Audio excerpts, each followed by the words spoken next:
presentation to order. Ms. Jazinski, can you please call the roll? Here. Here. Here. Ms. Elright? Here. Ms. Perrotini? Here. Ms. Sobel? Here. Ms. Batty? Here. Madam Chair, you have a quorum. Thank you.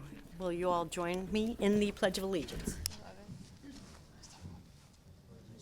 To the flag of the United States of America and to the republic for which it stands, one nation, under God, indivisible, with liberty and justice for all. Thank you. And it's time for one of our favorite things, the student representative reports. Hi there. It's actually pretty quiet right now. We do have some things going on. The Safe School Climate Committee, working with administrators from the school today, they met with Dr. Gadd and a few other administrators and students to talk about safe school climates. Tickets are on sale now for the Cheshire High School musical Mamma Mia, which will be on the 4th, 5th, and 6th of March. April. Today is March. It is March now. A few days ago, we had Challenge Day for sophomores, which is like 100 sophomores and some junior mentors. And they talked about experiencing and working through emotional issues and learning from each other through that. The DOD 8th graders are coming to the high school to do their tours on the 2nd, 3rd, 4th, and 5th of April, so it'll be busy that week, which is exciting. And we recently finished our NEASC visit. They came from March 3rd to March 5th and had a very successful trip. They really were very impressed by our community at Cheshire High School and the opening ceremony that we put on, which I know a bunch of you were at, so thank you for coming to that. As for sports, we're really in a transition period. The winter teams finished pretty recently with all their stuff. A couple teams got into playoffs, which was great. And spring sports started last weekend, or this past weekend. So, fun stuff. More to come. One thing we wanted to go into depth about was Mr. Solon, Dr. Gadd, Ali and I yesterday spent a day being lobbyists up at Capitol Hill for the CABE Day on the Hill. Our day started listening to speakers from the Senate and House Joint Education Committee. So the chair and the ranking members from both committees came to the CABE conference after a pretty extensive summary of important legislation that CABE supports one way or the other. And then they came to speak and answer questions. So that was very informative for both of us and very interesting as well. After that, we met with Representative Leslie Zupkis and State Senator Mary Abrams, both of whom represent parts of Cheshire, to discuss some of these issues and to, I guess, lobby them, although we were in a lot of agreement and had very interesting conversations. So all in all, that's what we did yesterday on the CABE Day on the Hill. It was a very interesting experience. Thank you. Thank you so much. Does anyone have any questions or comments for our students? Okay. Well, I should mention that Mr. Masciano was also with us the whole time. I'm sorry. Thank you. Well, I'm glad you had that opportunity. I'm sure it was really an interesting day. So thanks so much. Thank you.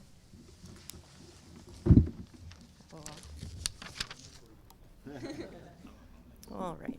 So are we're doing this first and then the school? Yeah. Sure. School partnership first? Or- Yeah, if you'd like. Okay. Mr. Grippo, you have a presentation to make. The Darcy School Partnership Award. Oh, okay.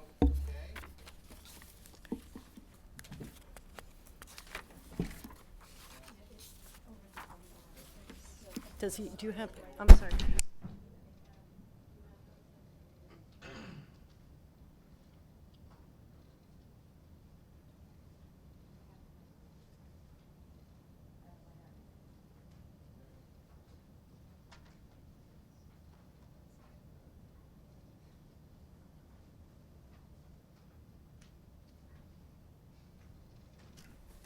We'll be with you in a moment.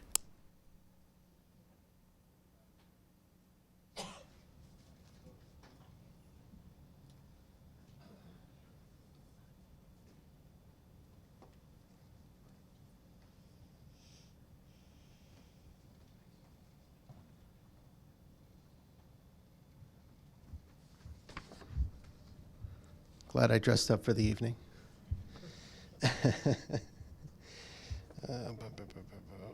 Okay.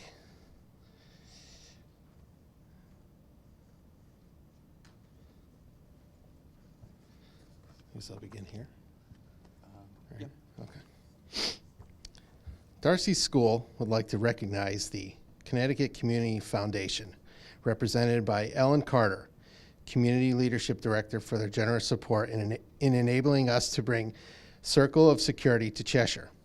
Circle of Security is a relationship-based intervention program designed to enhance attachment security between parents, teachers, caregivers, and children. Decades of university-based research confirms that secure children exhibit increased empathy, greater self-esteem, and stronger relationships with parents and peers, all of which enhance a child's school readiness and incentives and increases his/her capability to regulate and express emotions. Circle of Security is an effective way to build healthy attachments and enhance self-regulation, thereby increasing school readiness and optimal learning. In 2015, the Connecticut Community Foundation awarded Darcy School an initial grant to implement the Circle of Security program through facilitator trainings and parent workshops. Recent funding allowed Circle of Security to expand to their greater community. The Darcy Circle of Security team is now providing attachment workshops to parents, educators, and members of the medical community.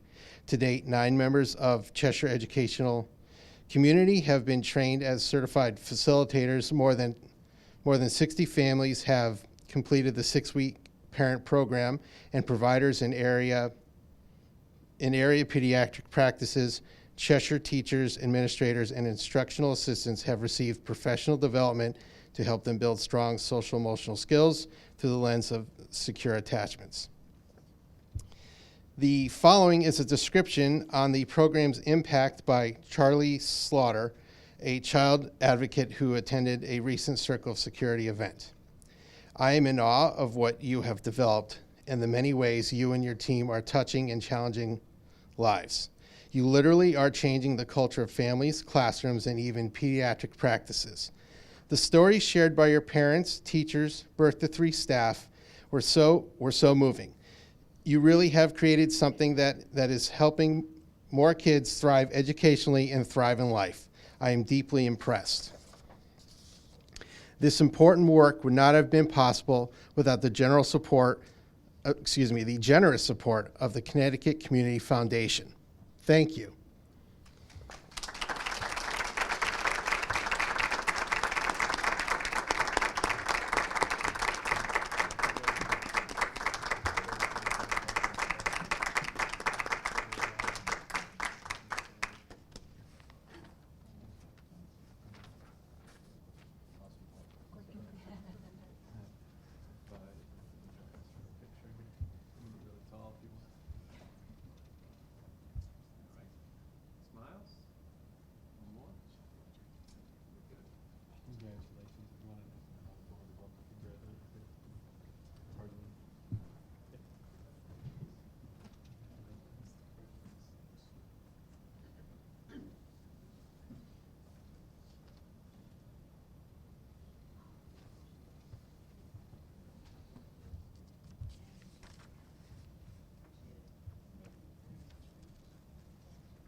Well, it seems like we're going to continue Darcy Night here for a moment.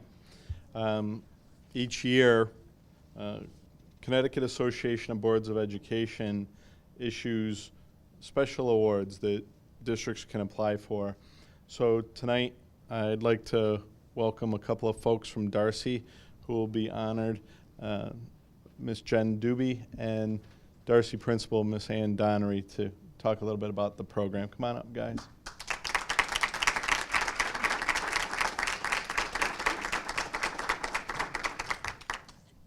So, in recognition of the good work that is being done on a daily basis, CABE established the Awards of Excellence for Educational Communications in 1975. Effective communications with parents and taxpayers in a school district is a very significant part of district operations, and you'll hear more about that later.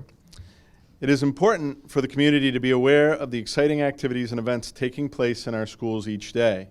In 2016, the award was renamed in honor of longtime CABE staff member Bonnie B. Carney, who spent much of her 47 years at CABE focused on communications. Congratulations to the school districts which won awards in CABE's Awards of Excellence for Educational Communications contests. So, Ms. Doobie introduced a special kindergarten blog, which was an award recipient, again, the Bonnie B. Carney Award of Excellence for Educational Communications. So congratulations, Jen. Do you want to talk to a little bit about it? Sure. Just have, hear a little bit about what the award is. Can I push this Oh, down? yeah. Okay, I'm pretty short. I promised Jen she wouldn't have to It's talk okay, tonight. it's okay. Yeah. Yeah. So I do a blog that demonstrates to the parents all of the activities from social emotional to academic things that are happening in the classroom. And I put pictures of student work and how friends are working together, and it just gives them a weekly update about what's happening in the classroom. So I do it about twice a week, and they can get a real feel for what's going on. And parents tell me their children come home and say, look at the blog, look at what we're doing. You can see pictures of it. So it's a really good way to keep us connected and to communicate with parents. So. Thank you. Thank you very much. Sure.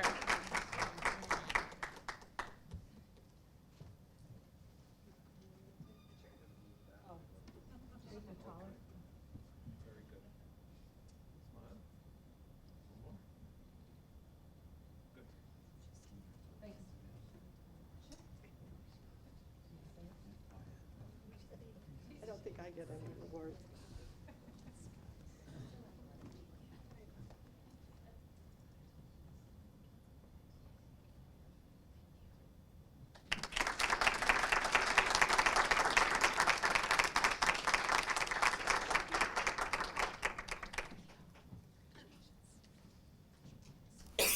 Okay, before we proceed, I would like to make a motion to amend the agenda to add an executive session to discuss legal opinion following the business meeting.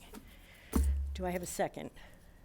Mr. Perugini, any discussion, any comment? No?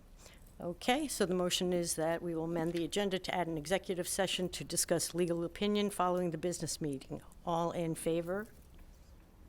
It is unanimous. Thank you. The motion passes. Thank you so much. Mr. Solon, you have another presentation to introduce?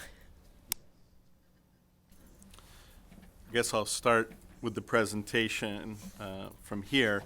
As you know, I kind of alluded to in the Award of Excellence speech there that we have been focused on communications, and about 5 months ago now, we invited Mr. Mark Thomas in to work with our community and spent, like I said, several months evaluating data from surveys that we presented to the community and working through a really long and insightful process to make sure that we could develop a communications plan that would really impact our community and be able to share a lot of information with the community in different ways. And so I'm really happy that Mark could be here tonight to present to the community.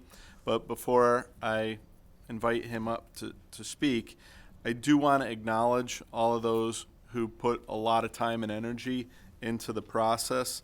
So these folks served on the committee, and I know they deserve our gratitude for their work through the process. Ananya Gulati, she's a student at Cheshire High. Brett Stern, one of our business and parent representatives. Jody Heritage is a parent of a former CHS graduates. Catherine Hallen, our board chair. Sean Kimball, our town manager. Mary Cabrera is a teacher in town. Russ Hinckley, principal.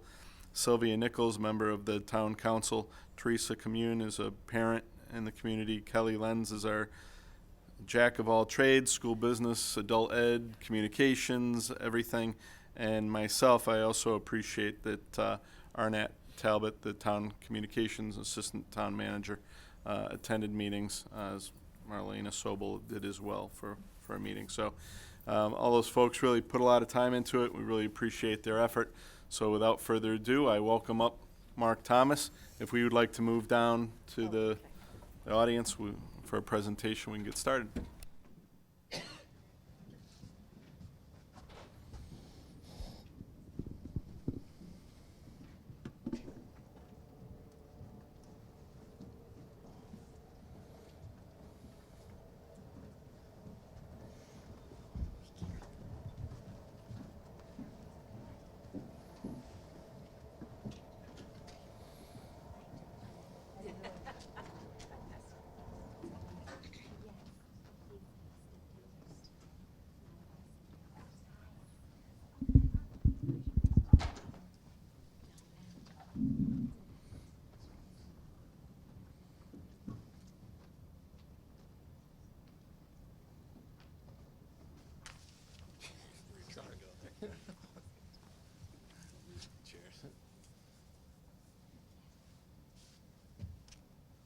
Of course.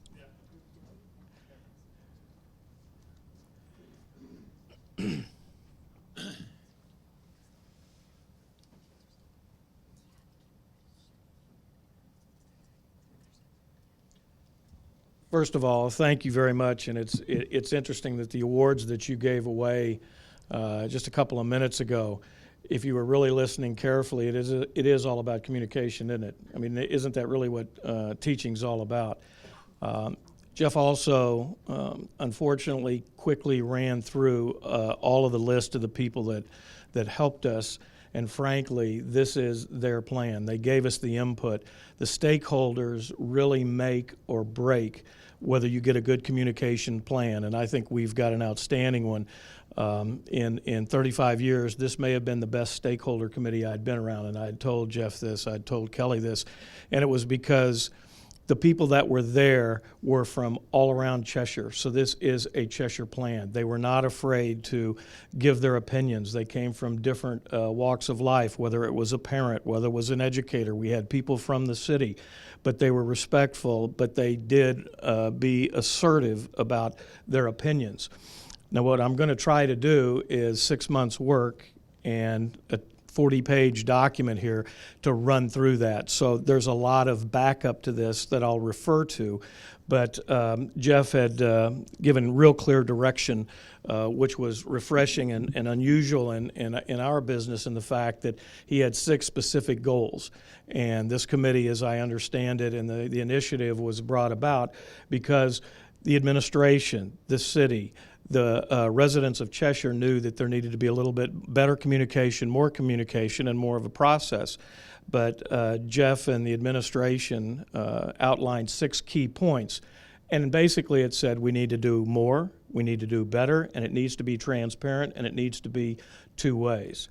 So we're going to talk a little bit about the process that we did that, because I'm not from Cheshire, and so I have brand new eyes, and it's Cheshire's plan. And so they needed to know, and it had to be about the people of Cheshire, not a cookie-cutter type solution. And that's why this process was more of being led, and then we added our expertise of what we know. One of the things we'll talk about is positioning. A fancy word of when you see the Cheshire crest here, or you think of the school system, what comes to mind? And that's the position. And we want people to say certain things. We want them to understand certain things. We want them to feel free to come and talk about it. And I think we've done that. So when we're looking at this process, actually the stakeholders just go to where that delta is. If you think about this process, we're all in white light right now. And so what does a prism do, or a delta? It takes all of those white lights and all the strands of colors, and what it does is refract that and then focuses it. So that's basically what this is. So if you take a look at the first step, which was the information gathering, that was a lot of what we were doing in our meetings. but I did a lot of it, and several of us did, about learning about Cheshire. So that meant going a lot of Google searches. That meant going to sites that were that gave a lot of information about the state, about Cheshire. I made 13 to 14 business calls. I spent 16 hours in an Uber talking to people. And if you ever really want to know what somebody thinks, get in an Uber and just start talking to them. And we got real good feedback for that. Now, that sounds funny, but it was unfiltered, and it was really good. There were some key things that came out of those discussions. Of course, the perspective from the stakeholders. So we took all the data from the market, which is Cheshire, the district data, the student data, and then the educational data that we had from the state, and we started to do profiles. And the profiling then talks about our audiences and how we communicate with them, because the truth of the matter is this entire plan boils down to identifying who you're talking to, how they want to receive the message, how they give feedback, and then what do you do with that information. And that's exactly what this is for.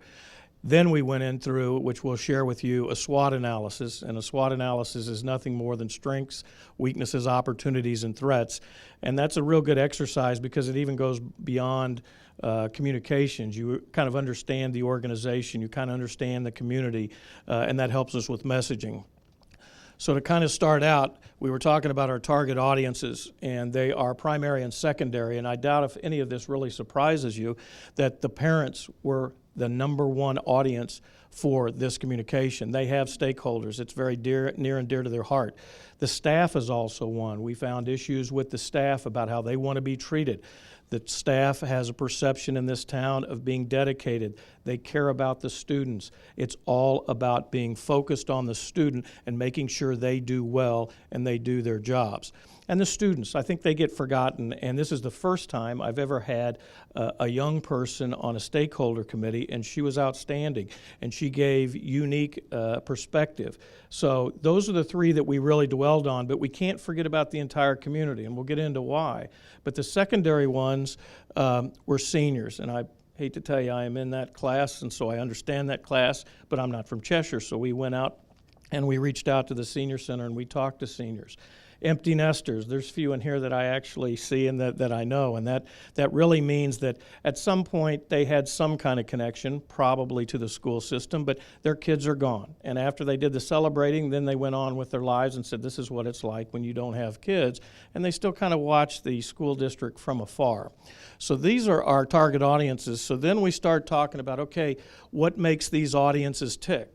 Now, one of the things I will tell you, besides a lot of research, is you'll see an appendix back here. We did a lot of surveys, besides the phone calls, besides the trips, besides all of the website visits. We actually sent out a questionnaire online, and it hit 1,000 people now. I think Cheshire's 27,000 people. That's about right. So think about that as very statistically valid. And here's what we found, and we're really talking about quantitative and qualitative information. Quantitative means you can measure it. I'm 60 years old, I'm overweight, I have no hair, that type of thing. But when you get into the qualitative then, what kind of car do I like to drive? What motivates me? What colors do I like? How do I proceed and make decisions on what I hear? So if you take a look about the Cheshire audience, this is basically what we found. They're mainly married. They own their own home. They are white collars, mainly professionals. They value education, which I doubt if that's going to surprise anybody that's watching. They're very involved. They normally have a working spouse, so not only they're professional, but they're also a two-income household. They embrace technology. That was something that I thought was interesting. Desired to be informed. There was a lot of feedback on the surveys and the calls that we had is that we want to know. They're involved. It's not like, okay, I'm sending my kids over to Darcy or Dodd and say, take care of them and I'll get them at 5 o'clock. They appreciate the culture. It's a music town. It's a sports town. And so they understand it's got to be a well-rounded individual. And Cheshire is home. You don't have a lot of people moving around. You have some people coming in, but they come to Cheshire and they really chose here to raise their kid, raise a family, and retire. And so they haven't been very transient. 25% of the entire U.S. moves, and that is way lower here in Cheshire. So then we look at the staff, which is normally a reflection of the community. They're married. They own a home. They love to teach. I have yet to find a teacher that was in it for the money. They want to teach, they want to make a difference, and they don't change jobs very much. They're very much focused on the students, as the SWOT analysis told us. They have a lot of pride. Don't pick on, my school district, because here's why we are good, and they will defend it, and they will go to the hilt to make sure that that pride is not only continued but enhanced. They want to be informed. There are some issues there that we've identified and figured out how to do that, of doing a little bit better communication. They have strong opinions that circles around the kids, it circles around safety, and it circles around about understanding the curriculum and going from there. They selected Cheshire as a career. You don't have a lot of entry-level teachers coming here. They hear about the school system, they come here and they stay here. And if you look at the turnover rates, that's pretty well reflected. Cheshire's home. We're not going to leave. It's a lot of pride in this town, and I can tell you, I'm doing this around the country, and I've been to all 50 states. I come from a family of teachers. That's not always the case. They're invested in making CPS better. There's nobody that we found that really wasn't dedicated to it. You don't have a lot of guys that are cruising around here just saying, I'm going to go through this and I hope I get to the retirement in the 401k. When we get into the students, I doubt if this is going to surprise too many people. They have high expectations because their parents have high expectations. They desire college prep. There are some towns, which I'm not going to mention, in Connecticut where you know that they are, I've got to get through high school so I can go into the trades, or I can go into some other kind of working school, which is fine. I mean, it's actually terrific. But there's an expectation that the students from Cheshire will go to college. They participate in extracurricular activities. They are very well-rounded. They came up through the Cheshire system. People started in kindergarten and then they went through the high school, so they know the system. This is home and this is the way it's supposed to be. They're close to their parents. I think that's a key thing that I don't think you see as much of, at least reflected in the data that we had, is I love my parents, I respect my parents, I adhere to discipline. Now, are they still kids? Well, sure they are. They seek diversity. They know that they've grown up with people that are from different races, from different backgrounds, and they appreciate that and actually seek it out. They are above average in language arts and reading, and they're optimistic about the future, so that bodes well for everybody. When we get into the secondary audiences, we're really talking about these empty nesters. So they kind of have a reduced and detached interest. They still have pride in the system, but they're not as connected because their kids aren't coming home. They're not paying attention quite as much. They pay more attention to the financial aspects. They're starting to talk about their retirement and the golden years, and so those incomes may be going up, they may be going down, or they may be constant. They are increased interest in bond and money elections because that affects us all, doesn't it? And we're not in the greatest state as far as when we talk about financial shape. You got to communicate to them more because they're not invested in it as they were. They're not quite as passionate. The decisions are based on their family situations. If their kids are gone in college, they're going to get more connected to UConn or Central Connecticut or wherever that happens to go. But if they've got grandkids, all of a sudden there's increased interest and they come and they're much more inclined to want to know what's going on. And finally, my favorite group now is the seniors. They're the least connected to Cheshire's public schools. They've gone through it. Their kids are grown. Their kids have to take care of their kids. And so, you know what? It's time for my golden years to sit and relax and take it easy. Their skepticism on teaching methods, why do you think that might be? I was in the school system 47 years ago when they called it new math. My guess is Kelly and Jeff, they probably don't call it new math, and they may have 16 different versions of it, but the kids are not learning the way I learned, so it must not be as good. It's very natural. They must be convinced about funding is truly needing before being supported. More interest, again, if grandchildren are in the picture, and they are the most consistent voting bloc. They will show up every time, and so that's a key instance. So we talked a little bit about the SWOT. And again, this is strengths, weaknesses, opportunities, and threats. And if you look at that top hand version there, these are statements that we got from our staff, from educators, and key people in the community that understand and know the school system inside and out. So when you look at these strengths and weaknesses, the top part of this is really internal. It's things that you can control. You may have a weakness. Can you go ahead and fix that? If you've got a strength, make sure you don't lose it. So when you start to look in these quadrants, when it says excellent staff and teachers, community involved and supportive, standards and curriculum focused on student needs, reputation, recognized accomplishments, which Cheshire has a ton, those are the strengths. What does that mean emotionally? That is the left-hand list there. It's an energized staff. They have pride, educational excellence. They are competitive. They're easier to support and comfort. So you go over to the weaknesses, which nobody really wants to talk about, but there are some serious issues in this town about the facilities and the access to technology. There's some doubts and pessimism about the curriculum. We don't need to go there. This is in every school district, maybe a little bit more intense here. Perception that parents might have too much say in educational issues, and that's in a broad and a general global sense. So the weaknesses are you could get discouraged on that. The people could, the staff could. There's some frustration. You all ought to, when this happens, you start to distrust our institutions and especially the school system. You get frustrated and you don't have the confidence.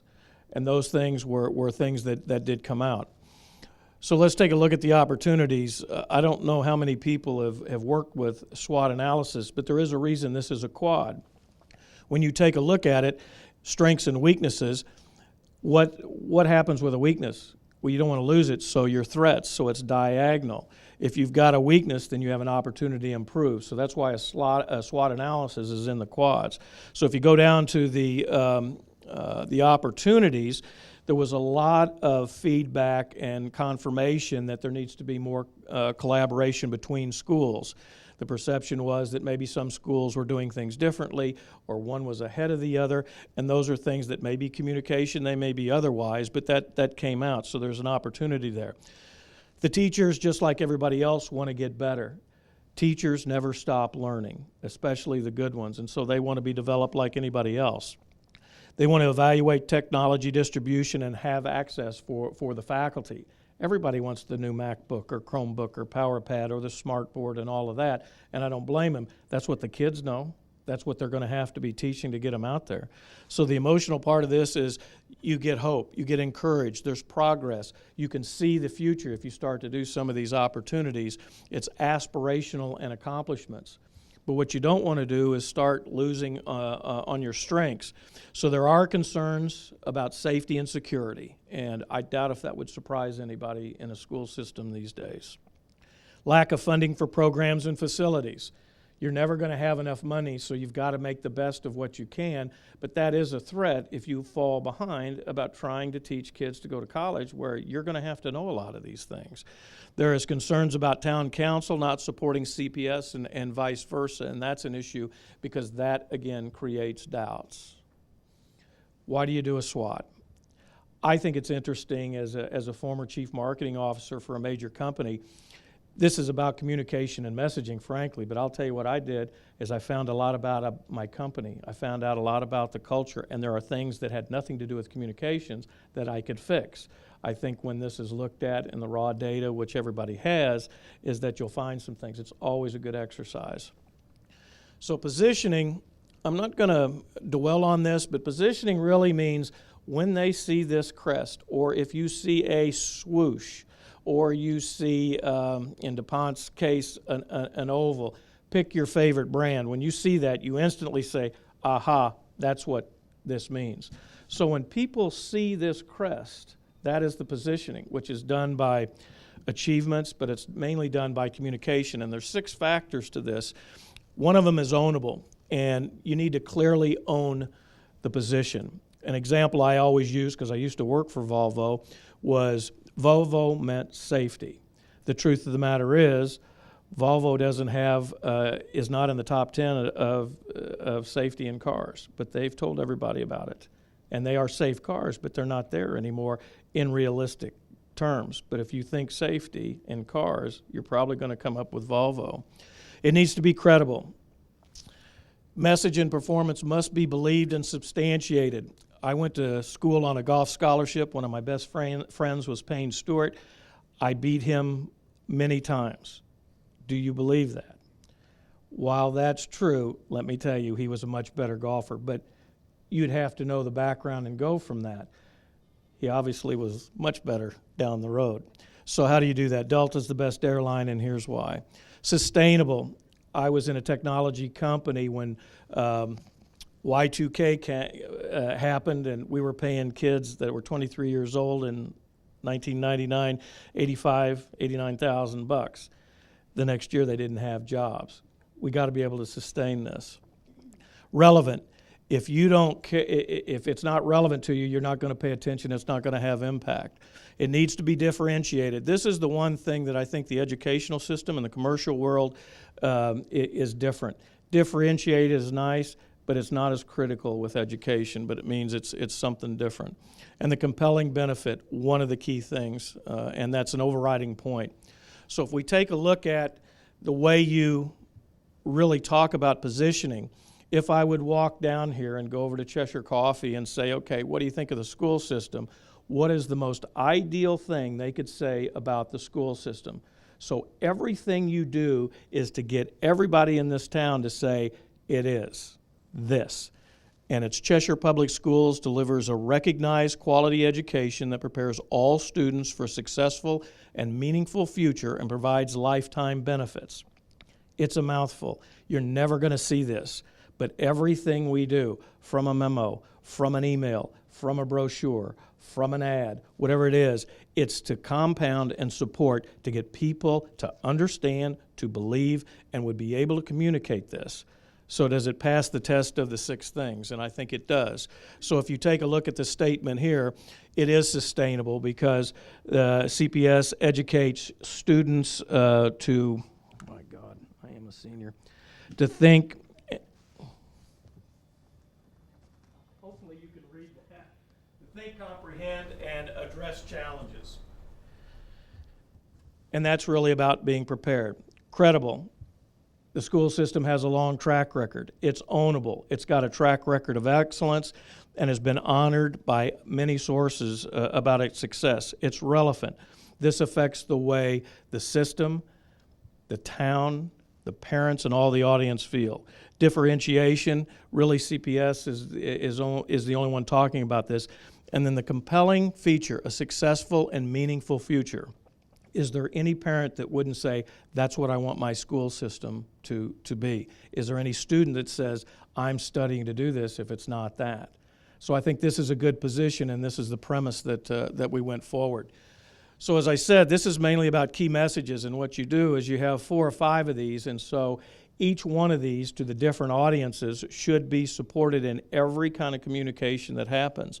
So Cheshire Public Schools is one of the best districts in Connecticut, and in fact the nation, because experienced, dedicated teachers focus on preparing students to meet real-world challenges.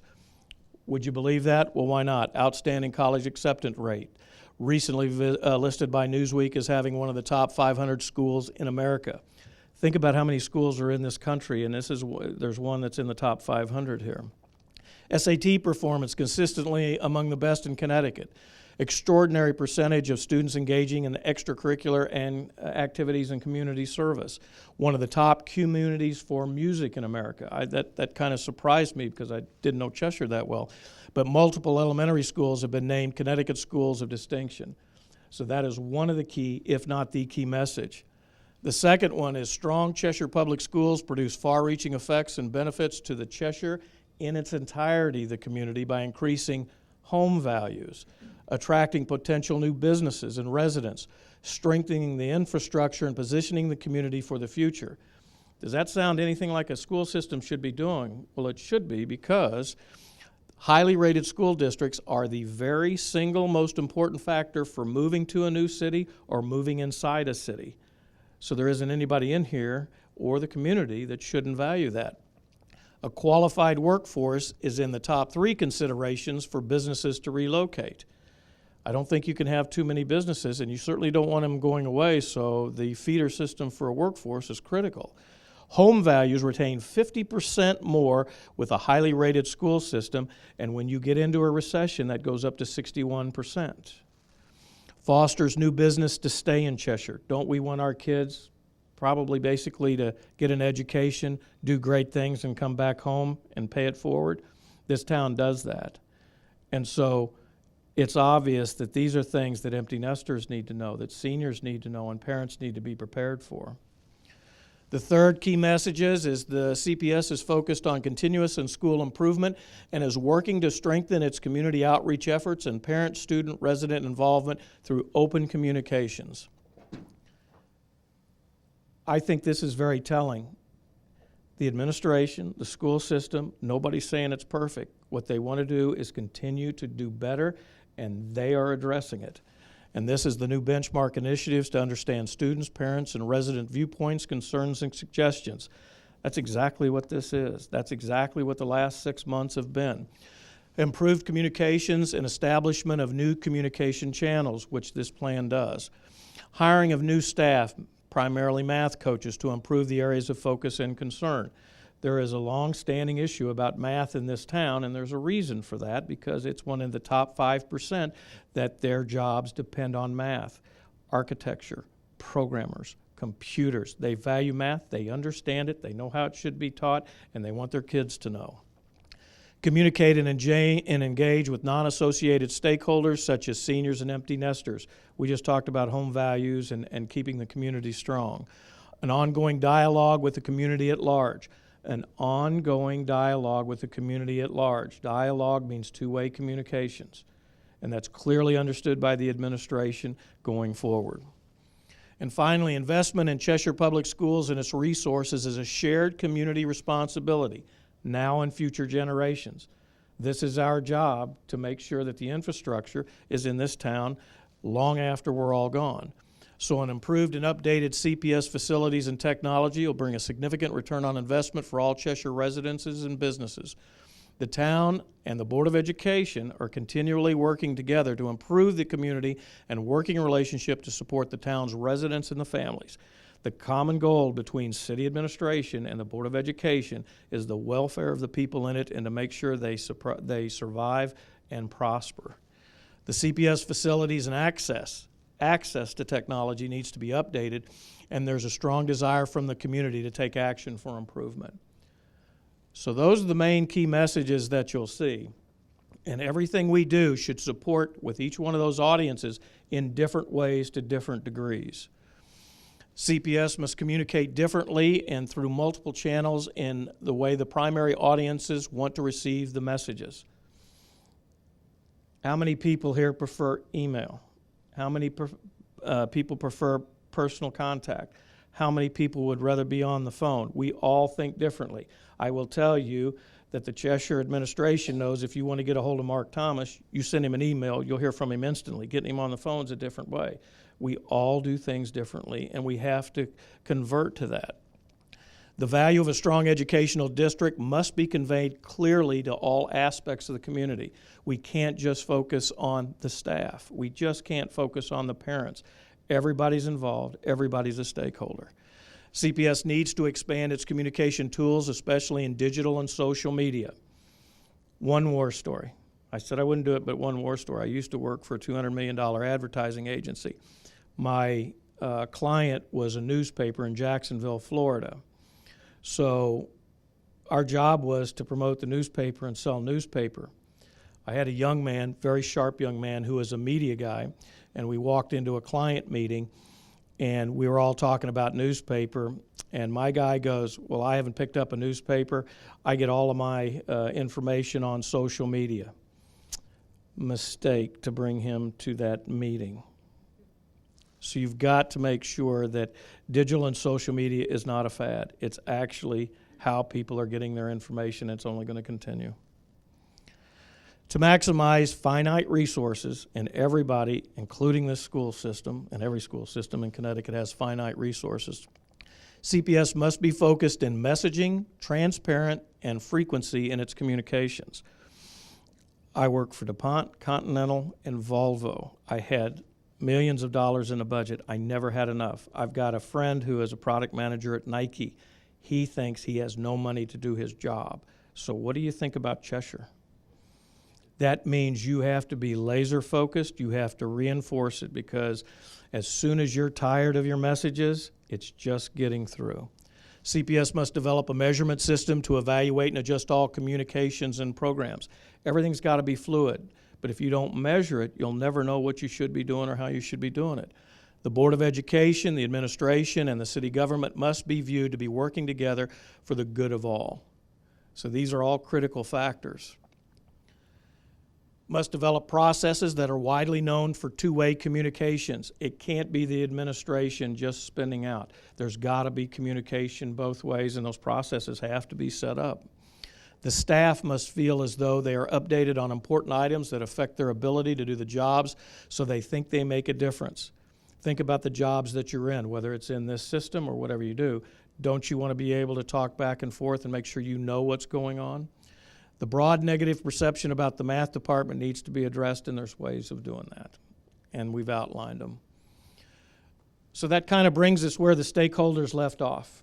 They did their jobs. They did their jobs well, and so this is when we looked at the objectives and worked with the administration, and then came up with what we think is a good plan, and then verified it when we came back with the stakeholder committee and the administration. So these goals are ones that are measured, they're over a time period, and they're very much achievable. So we want to complete and implement a focused integrated communication plan to convey the mission and key objectives of the Cheshire Public Schools by March 1st. That was done. We've done that. Here it is, and this is what we're talking about tonight. Develop and utilize multiple communication channels for both internal and external audiences by March 31st.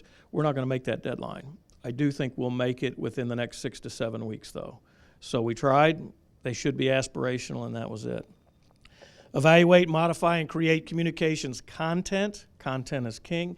And processes to effectively convey value and awareness of all CPS programs to primary and secondary audiences by June 1st. I believe we'll do that. I honestly believe we'll do that. This administration is committed to doing that, and they've already started to take action. Establish key performance indicators to measure and guide CPS to ensure future success by October 15th. And this is probably the simplest of the things we can do, and we can control them. So with these goals, we want to talk about the strategy. So you have a strategy that is meant to hit all of these goals, and then we'll get into what everybody kind of wants to hear about. What are we going to do to make all of that happen with the strategies? So we're going to create a systematic process of gathering qualitative and quantitative research that's focused on the past and current perceptions of CPS to understand and better communicate with key audiences. That is in here. Surveys, phone calls, raw data with SWOT. Engage, inform, and develop a systematic process for communicating with educators and staff about internal and external issues affecting the district. There's no cost to this. This is what you talk about at meetings. It's the frequency of meetings and how you communicate. Establish and maintain a vibrant digital and social media presence for CPS programs, events, and accomplishments. This is the weakest part of what Cheshire has not got now, but now knows how to go forward. Use traditional. Remember, we seniors like stuff in print. We still like brochures. We like to feel postcards and that type of thing. And non-traditional communication tools to illustrate the value of a Cheshire quality education to all the target audiences. Thoroughly and consistently communicate the key messages to the primary target audience about the lifelong educational and community benefits of a strong public school system. Establish, implement, and monitor metrics. If you measure it, you will pay attention to it, and you will adjust. Set baselines and benchmarks, which we have done, for all programs and tools to measure progress and establish the ability to adjust initiatives quickly. A lot of strategies, frankly, but they're needed. Even more tactics.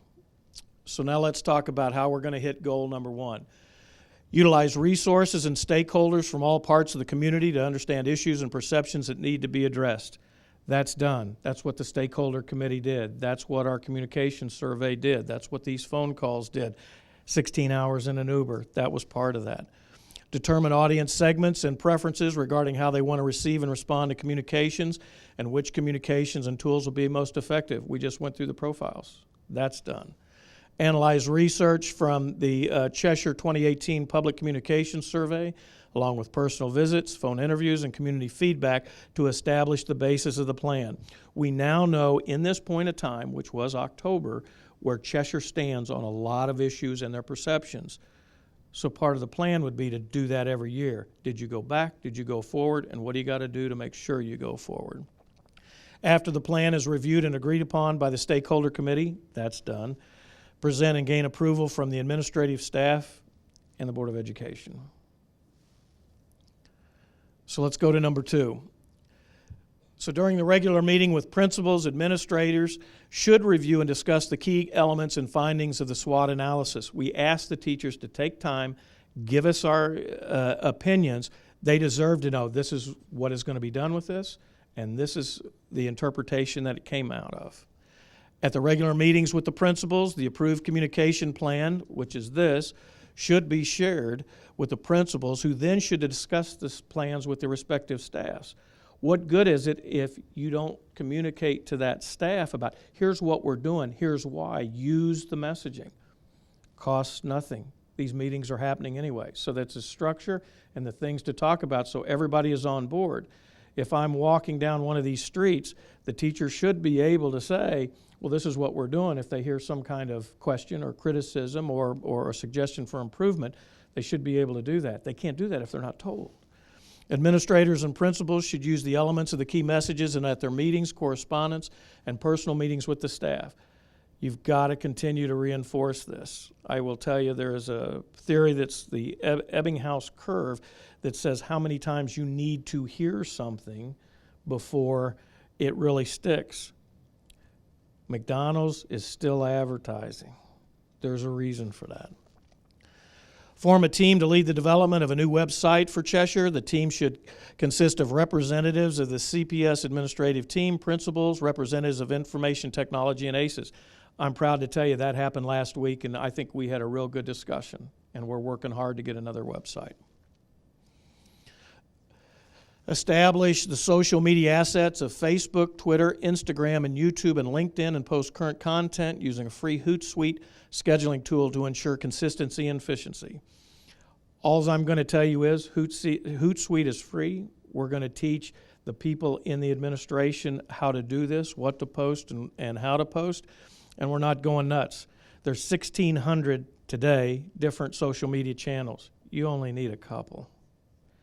You only need a couple.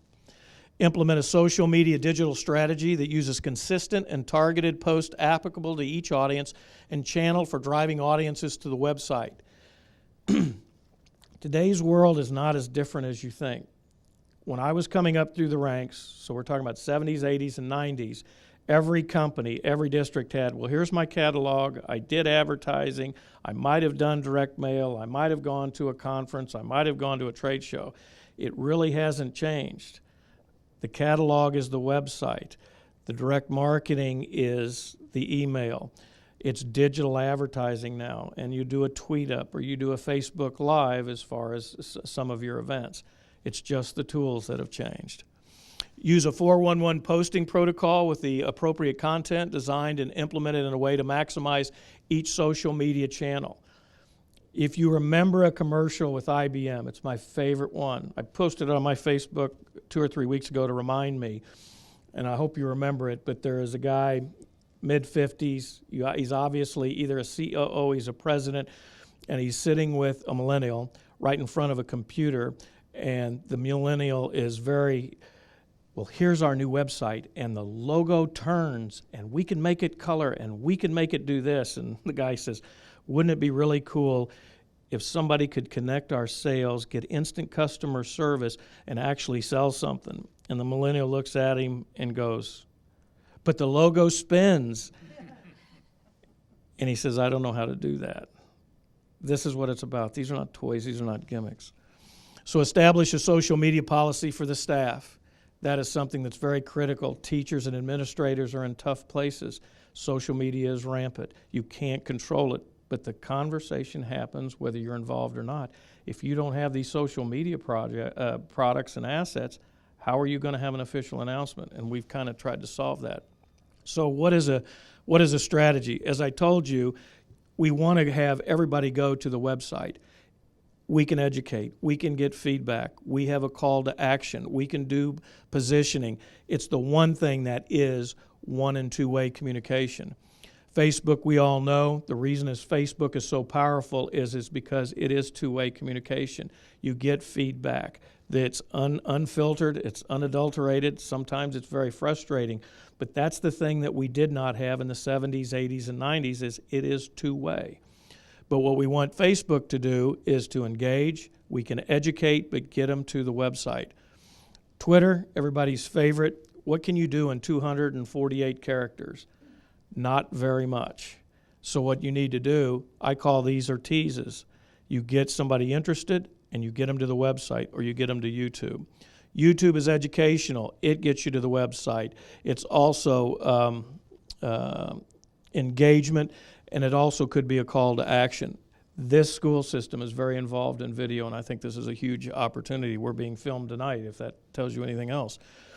Instagram is the most popular and growing. It's all visual. You can search it, and it is something that when you talk about kids and sports and art, great photography, you have a lot of good photographers in the school system that can be the supply, and I think that's a huge opportunity.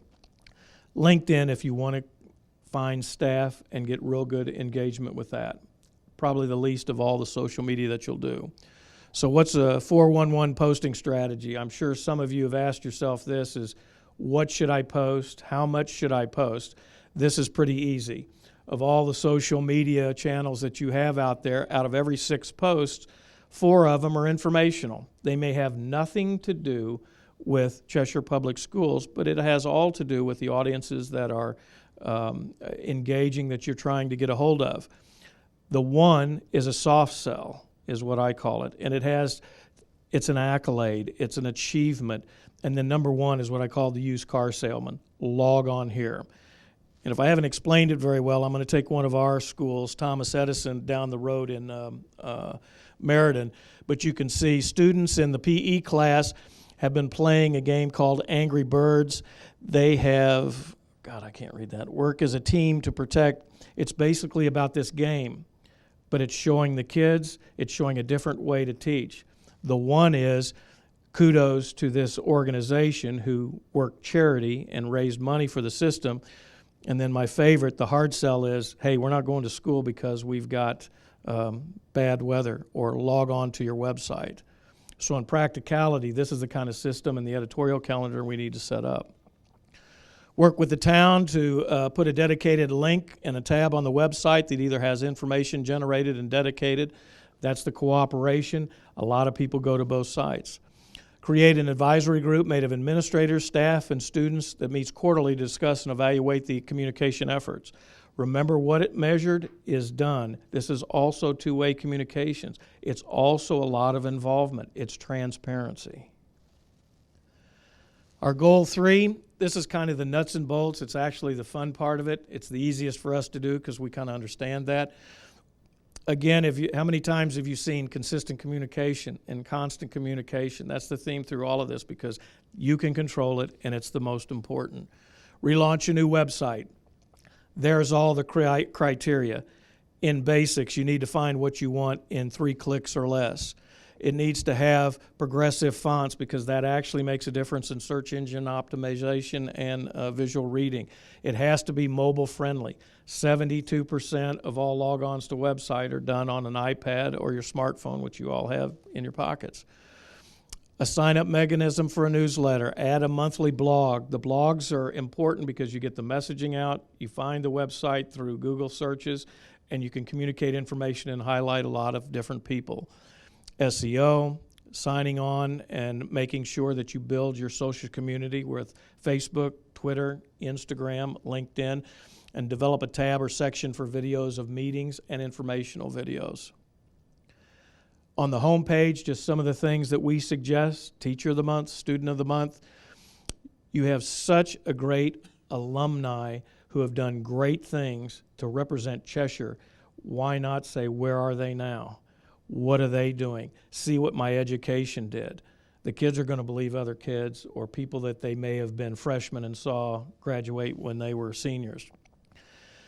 You have student photography, good photography. If you think about the website, this is like the school newspaper now. Let them do blogs. Let them learn journalism. Let them do captions. Let them do photography. There's your workforce. Guess what they cost? Nothing. Guess what they're going to put on their resume? This is what I did for the school system. Every other month, my favorite subject, which is math. And so we talk about, what are we doing about math? Why is it important? How are we teaching it? Has somebody done something? That starts to attack some of the things we found out about the math issue. Build social media audiences on Facebook and the social media properties that we talked about. The students can do submissions for the newsletter, send it quarterly to the parents. They get to see that. They learn more about the school. You have your paper here that always has a local section about education. Why not feature specific positive stories of the importance of the school system to the community? And you could have that through the administrator's byline, Jeff's byline. This would also be a blog on the website. A lot of these things are the same content, so you're not doing it twice. It also ensures consistency. Simple things, signatures on emails. They all need to be the same. Why not have a click link to the website? So every email that's going out, you're promoting. Post and promote videos of the Board of Education meetings and specific messages on the new Cheshire Public Schools YouTube channel. Press releases. Third-party endorsements, third-party credibilities are more effective, 2.6, than if you run an ad. A lot of ad guys don't like that, but it's true. And again, launching of the website, Teacher of the Month, Student Athletes of the Month. Again, these are positive stories about the school system. And finally, metrics. And what this means is just we're going to agree on the metrics, which are outlined in the metric system. You got to keep score. You got to know where you are. And in this day and age, we can. Google Analytics on the website. We can talk about who's coming to the site, when they're coming to the site, what pages that they're using. Develop master spreadsheets for all the digital properties. Find out, are you gaining, are you not gaining, what posts work when. And in February every year, send out the SurveyMonkey a new CPS communication surveys. This is the benchmarking. We did this in 2018. How did we do in 2019? And to continue that going. Quickly to look at the kind of the metrics, this is how we would measure overall communications. You can measure these things. You can measure social media probably more than anything. Every site, whether it be Facebook, Instagram, LinkedIn, or YouTube, will tell you everything, much more than you need. And then public relations are inquiries, public stories, feedback, that type of thing. This is how we would measure success and what it looks like. So finally, in conclusion, which I know you've been waiting for an hour, Cheshire's in a good shape. It's highly regarded. It's supported by the teachers, overall supported by the community. People come here for a reason. You don't have entry-level teachers here. They seek out Cheshire.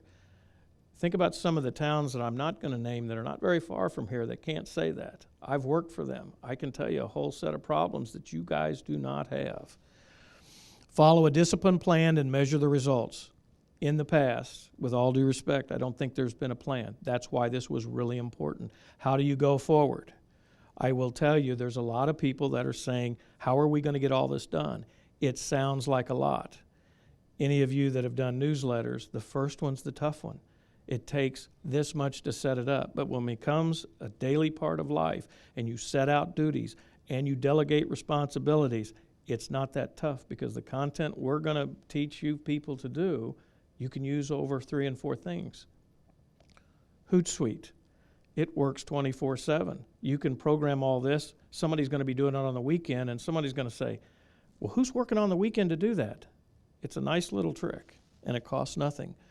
We need to fine-tune the district's communication channels and processes. We told you how we were going to do that. Two-way communication channels, and then over-communicate key aspects of Cheshire. Maybe the most key one. Two-way communication. Transparency, consistency, listening. We know how to do that, and that's the recommendation, and there's ways to do that. And finally, celebrate and communicate the initiatives, individual and group achievements. There's a ton of them. Look at your alumni. We just gave out 3 awards at one Board of Education. You've got outstanding teachers, students, and parents. There's no reason this community can't, continue to thrive with this school system. I want to personally say I want to thank Jeff and Kelly. I wish all my clients were as good as you. Good direction, honest, respectful. You're not afraid of the hard subjects. If you don't get it, you say. If you don't agree with it, you don't say. That's what good plans are about. And I want to thank the town of Cheshire and the Board of Education for instilling it with this. And I'm going to be watching with a lot of fun to see how good you really do. Good night. Thank you.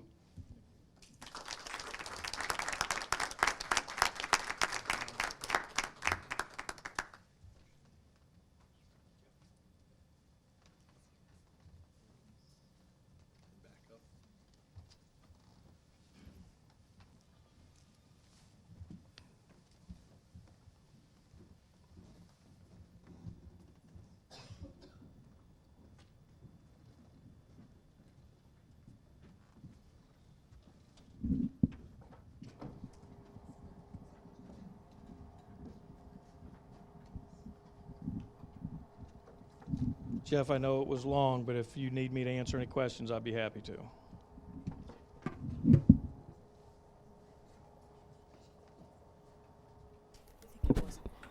Do any members of the board have any questions for Mr. Thomas before he skedaddles? No? Ms. Sobel? I don't have any questions, but there's a lot of information. And I just want to say that there's a lot there, but I think you're absolutely right that once we get it up and running, that we can keep it going. And there's some excellent, excellent suggestions in here and things that we really should do to sort of improve everything that Cheshire Public Schools has. I appreciate that, and that has a lot to do with this. The stakeholders drove this. I mean, we used our expertise, but it sounds like a lot. It is a lot, and there was a ton of work by a ton of people on there. I think it's dead on target because we got good input. But thank you. Yes. Mr. Perugini? So, no question from me. We've had your presentation at committee meeting. Yeah, you've A seen little it. more extended version, but I think you did a great job with this. I would be honest, prior to selecting you doing this, I was worried it was going to be a fluff piece, where, we did a high-level communication plan that on the surface looked good, but really didn't amount to anything. And I knew after we interviewed you, we're going to get something much better. So I believe we got that. I think we have a good blueprint here. I think there's the way you, and what the audience is not looking at or on the cameras is the actual book that goes with this that breaks down by each go the tactical strategies for getting there. So it's very well laid out. I see a lot of opportunities here. I think there's a lot of great detail here, as Marlena has shared. What I ask is that we actually put this on our website if we can. I don't think there's anything in here that's,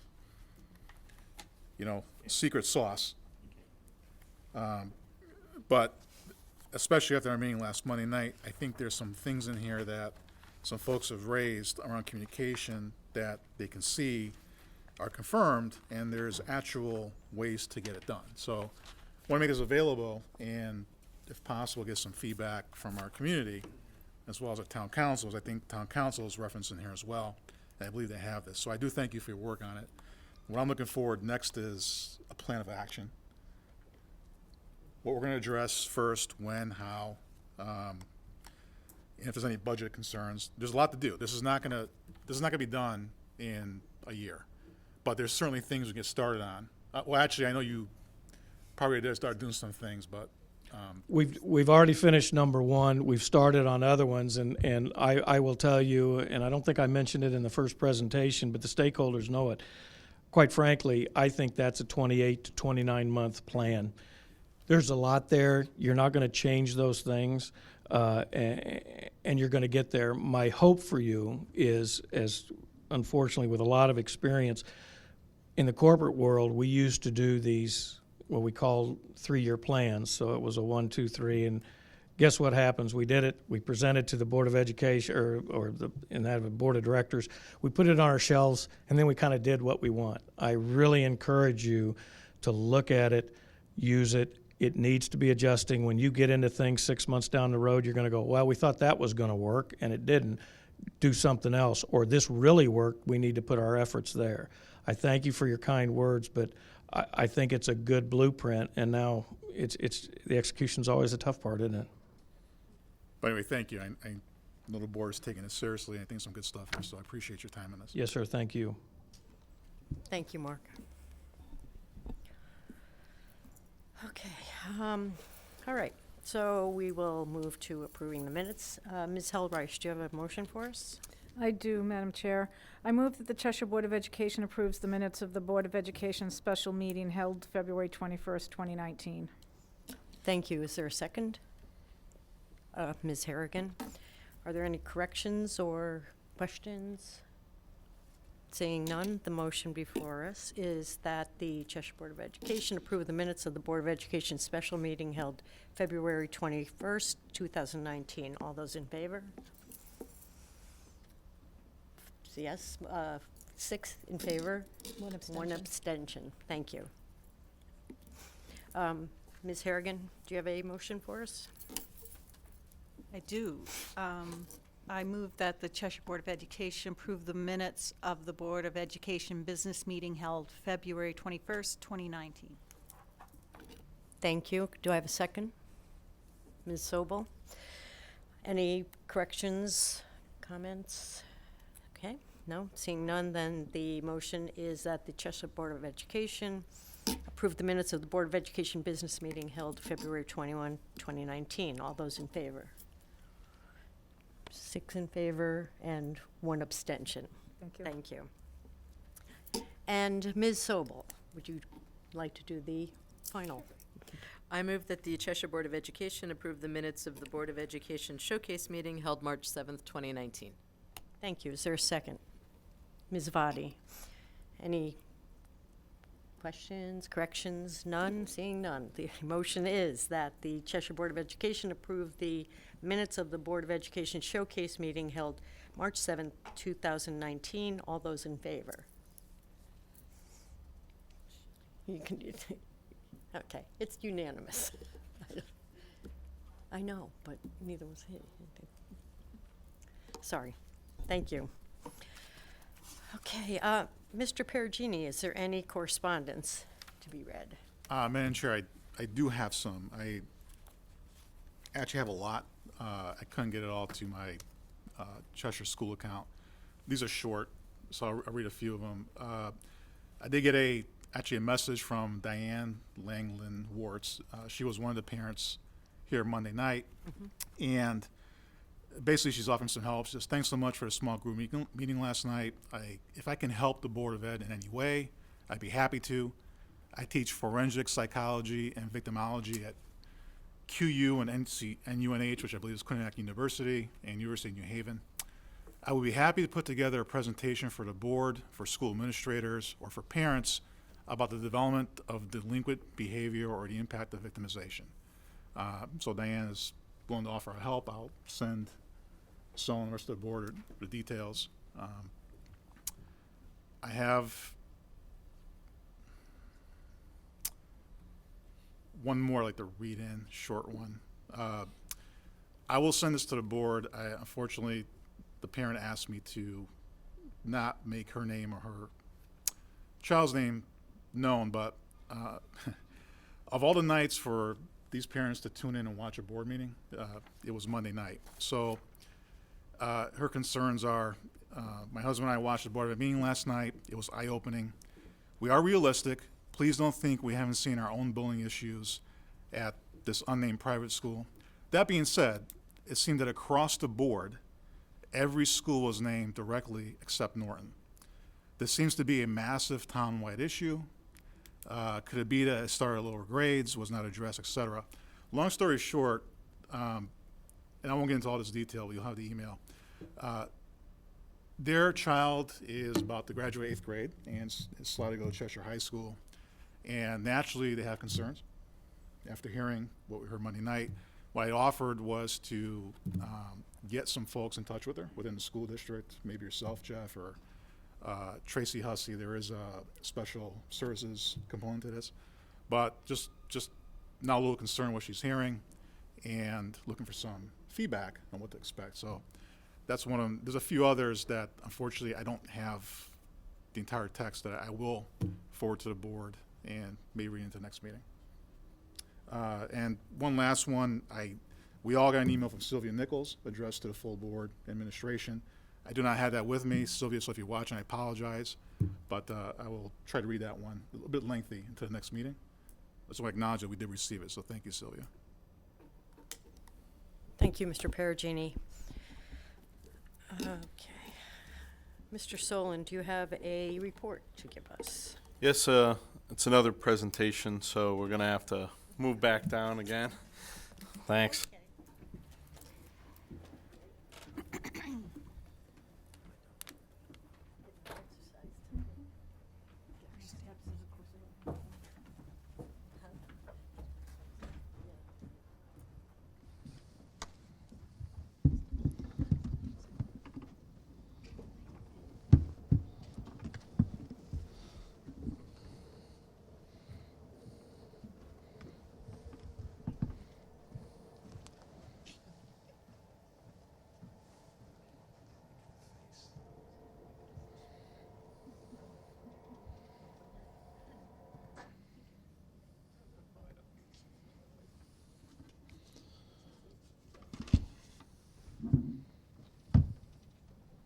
Hold on, Mike.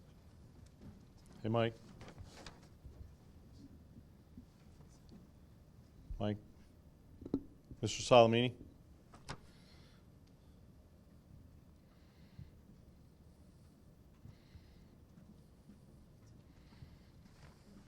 you want to help me with that. It's interesting, it's not even...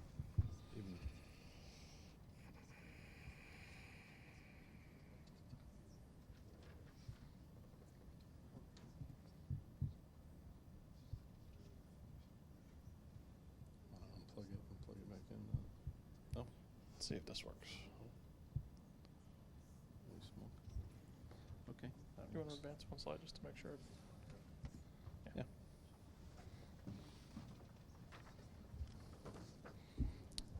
Thank you, Mr. Salamini. He's always there to save the day.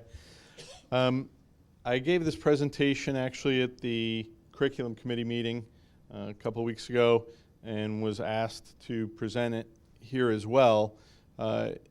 Every year, the state issues what they call the report cards for the district.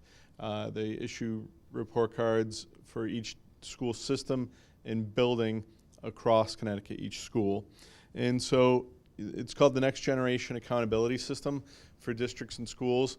And what it is a number of factors that feed into this rating that's provided for each school and ultimately for the district. And what it's designed to do is offer a more complete picture of a school system. They're trying to fight against the idea of just narrowing it into math or content area achievement. And really it allows everybody to take ownership in the building because so many people are contributing into the success of the school and into these reports.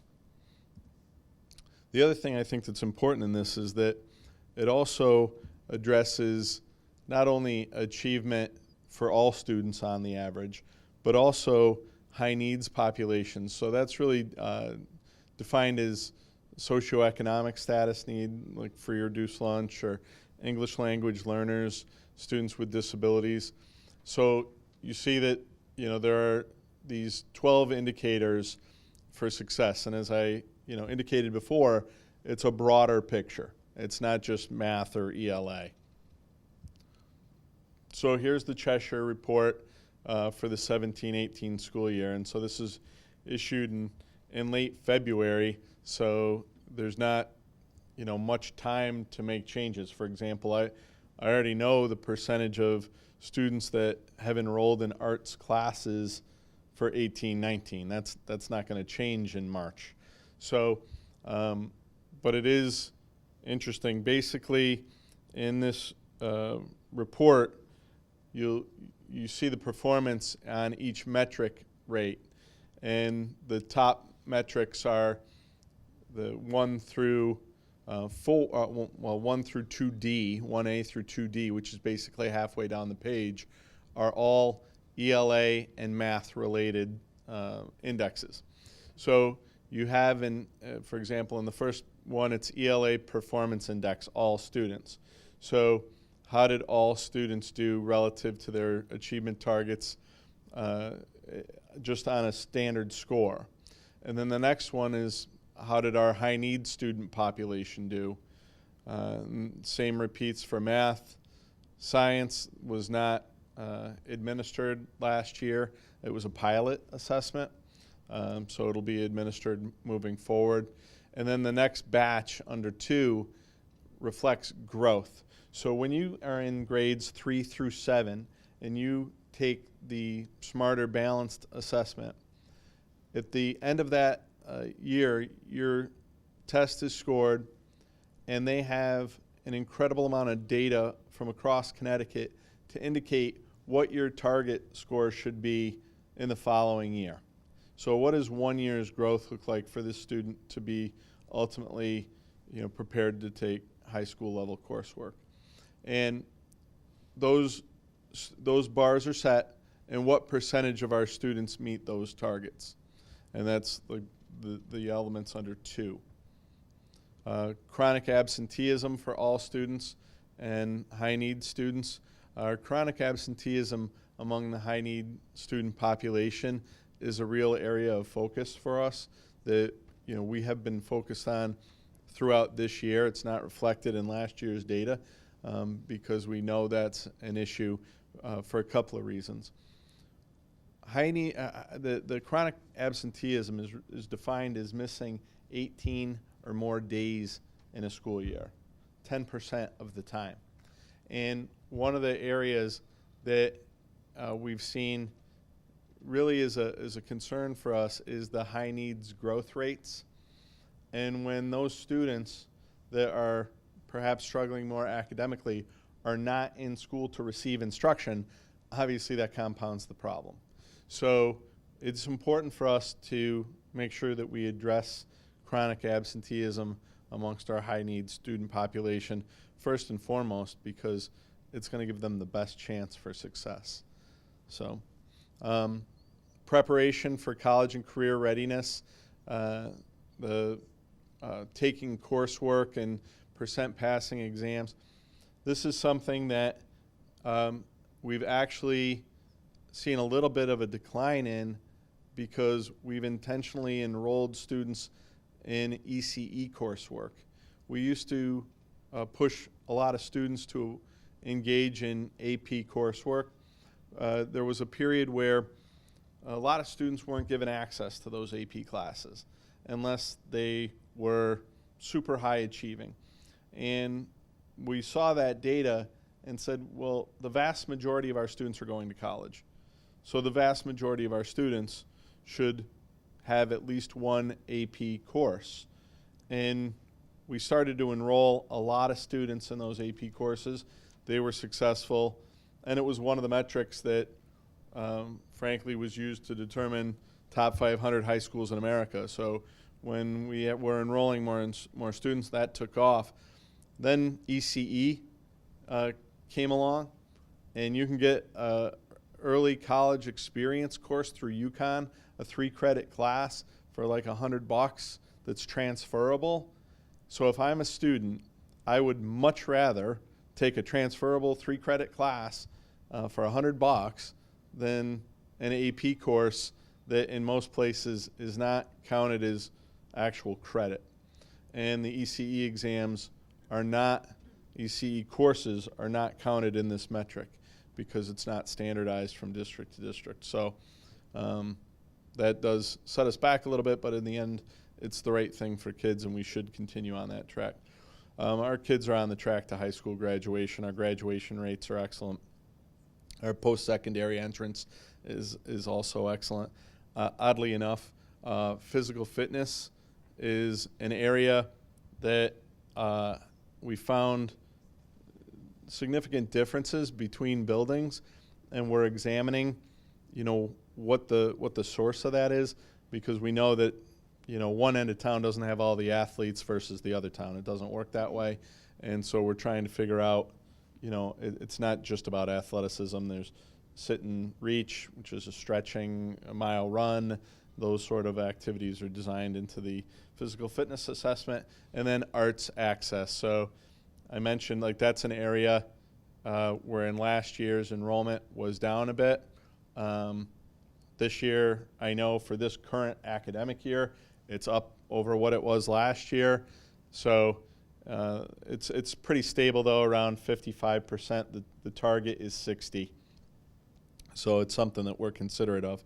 The state has initiated new graduation requirements to make sure that students have an art experience. So, I mean, ultimately that'll be 100%, and I don't know what they'll do with the metric. So our 2016-17 to 2017-18 differences, all in all, it's fairly stable. 14 of the 18 categories have shown stability or growth. So stability I defined as within 1% of the prior year, and our growth. So generally pretty much the same, if not better. The areas where we found, I think that we're focusing on is really the chronic absenteeism rate, like I said, for high need students. That is a significant area of concern for us because it also impacts, growth, their ability to grow, particularly in math. So it's that chronic absenteeism is really a critical point for us. And then, as I mentioned too, the fitness was an area of growth, but it's still something when you look at individual schools that have been, kind of holding the school back from a higher achievement. So one of the other things that they look at in this accountability index is the gap between all students and high needs students. This is, I think, to me, one of the highlights of this process is that it really emphasizes growth for all students, and in particular, high needs students. And that, is really important for us and for those students and for our society. So they look for areas of significant gap in performance. We didn't have those gaps in performance and the indicators that they measure, ELA math and graduation rate. And then they want to make sure that there's a high participation rate. The only area we didn't have a very high participation rate, or at least the 95%, was high needs science. But again, that was a pilot assessment. So, we didn't have this highest level of participation there. So here we are school by school across the district. And again, it's exciting to acknowledge we have two schools, two elementary schools identified as Connecticut Schools of Distinction. So congratulations to Highland and Norton for being named Schools of Distinction this year. I know this is like rubbing salt in the wounds for Mary that we were 0.5 points away from distinction level at CHS. And our work across the board has been very good. Chapman was a school of distinction the prior year, and Doolittle, when you examine the challenges there, it's really with chronic absenteeism for high needs and growth for high needs populations. And then Doolittle was one of the places where physical fitness was actually, for whatever reason, an issue there. So some of our accountability result takeaways. It's great to have 2 of our 6 schools that were eligible named schools of distinction. Of course, we're always striving to improve upon that. We showed marked improvement, generally speaking, and sustained success or improvement was noted in math and ELA indicators, with the exception of high needs math growth. So that's an area of real focus for us. And then chronic absenteeism, as I said, remains a real concern for high needs students that we have been working on addressing throughout this year. The other thing I think it tells us that our emphasis on complex thinking and social emotional learning and that we're targeted in the right places, and that we need to continue to stay on that track to continue to grow and be successful. So that's it for our accountability index reports. Thank you.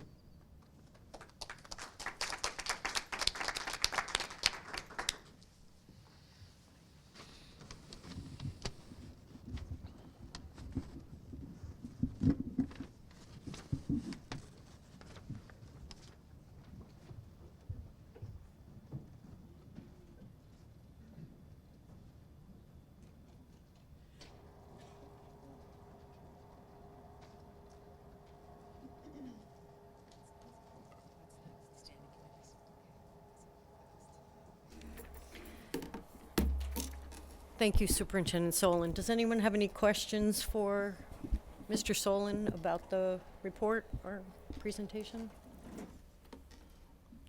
Okay, seeing none. Moving on to the committee reports. Ms. Harrigan, do you have a curriculum committee report? Yes, I do, thanks. So we curriculum committee met on March 11th. We addressed an out-of-country field trip request, which I have a motion for here in a minute. We saw in more detail the Cheshire Public Schools Next Generation Accountability Report that Superintendent Solon just presented to us tonight. We also, Ms. Solano presented an overview of social emotional learning interventions as well. And a copy of a letter was sent to parents on February 28th explaining that during the week of March 4 through 8, all Cheshire grade 3 students would participate in the administration of the Otis Lennon School Abilities Test, or OLSAT. So I assume that has all been completed. So with that is a brief synopsis of the meeting, and with that I would like to put forth a couple of motions. The first one is that the Cheshire Board of Education approve the purchase of the following textbooks. No. Is that the right one? Oh yeah, they've been, I'm sorry.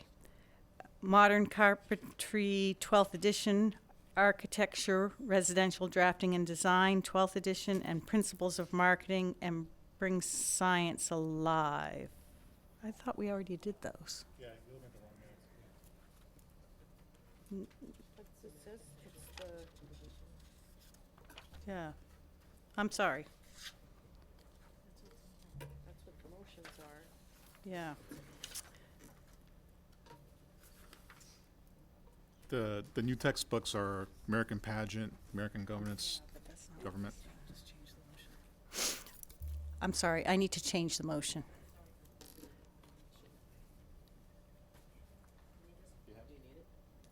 Sure. Well, it's these two. Yeah. Okay. I'll just substitute them in. Excuse me.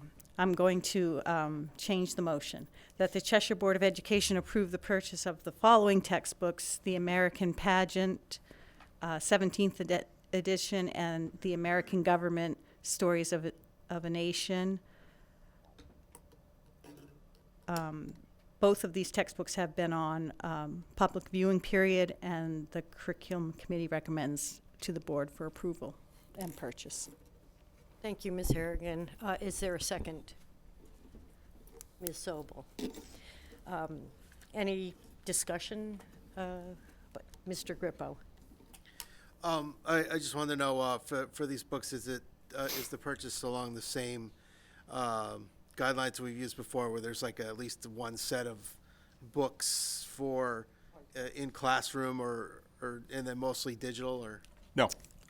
These These are all hard copy.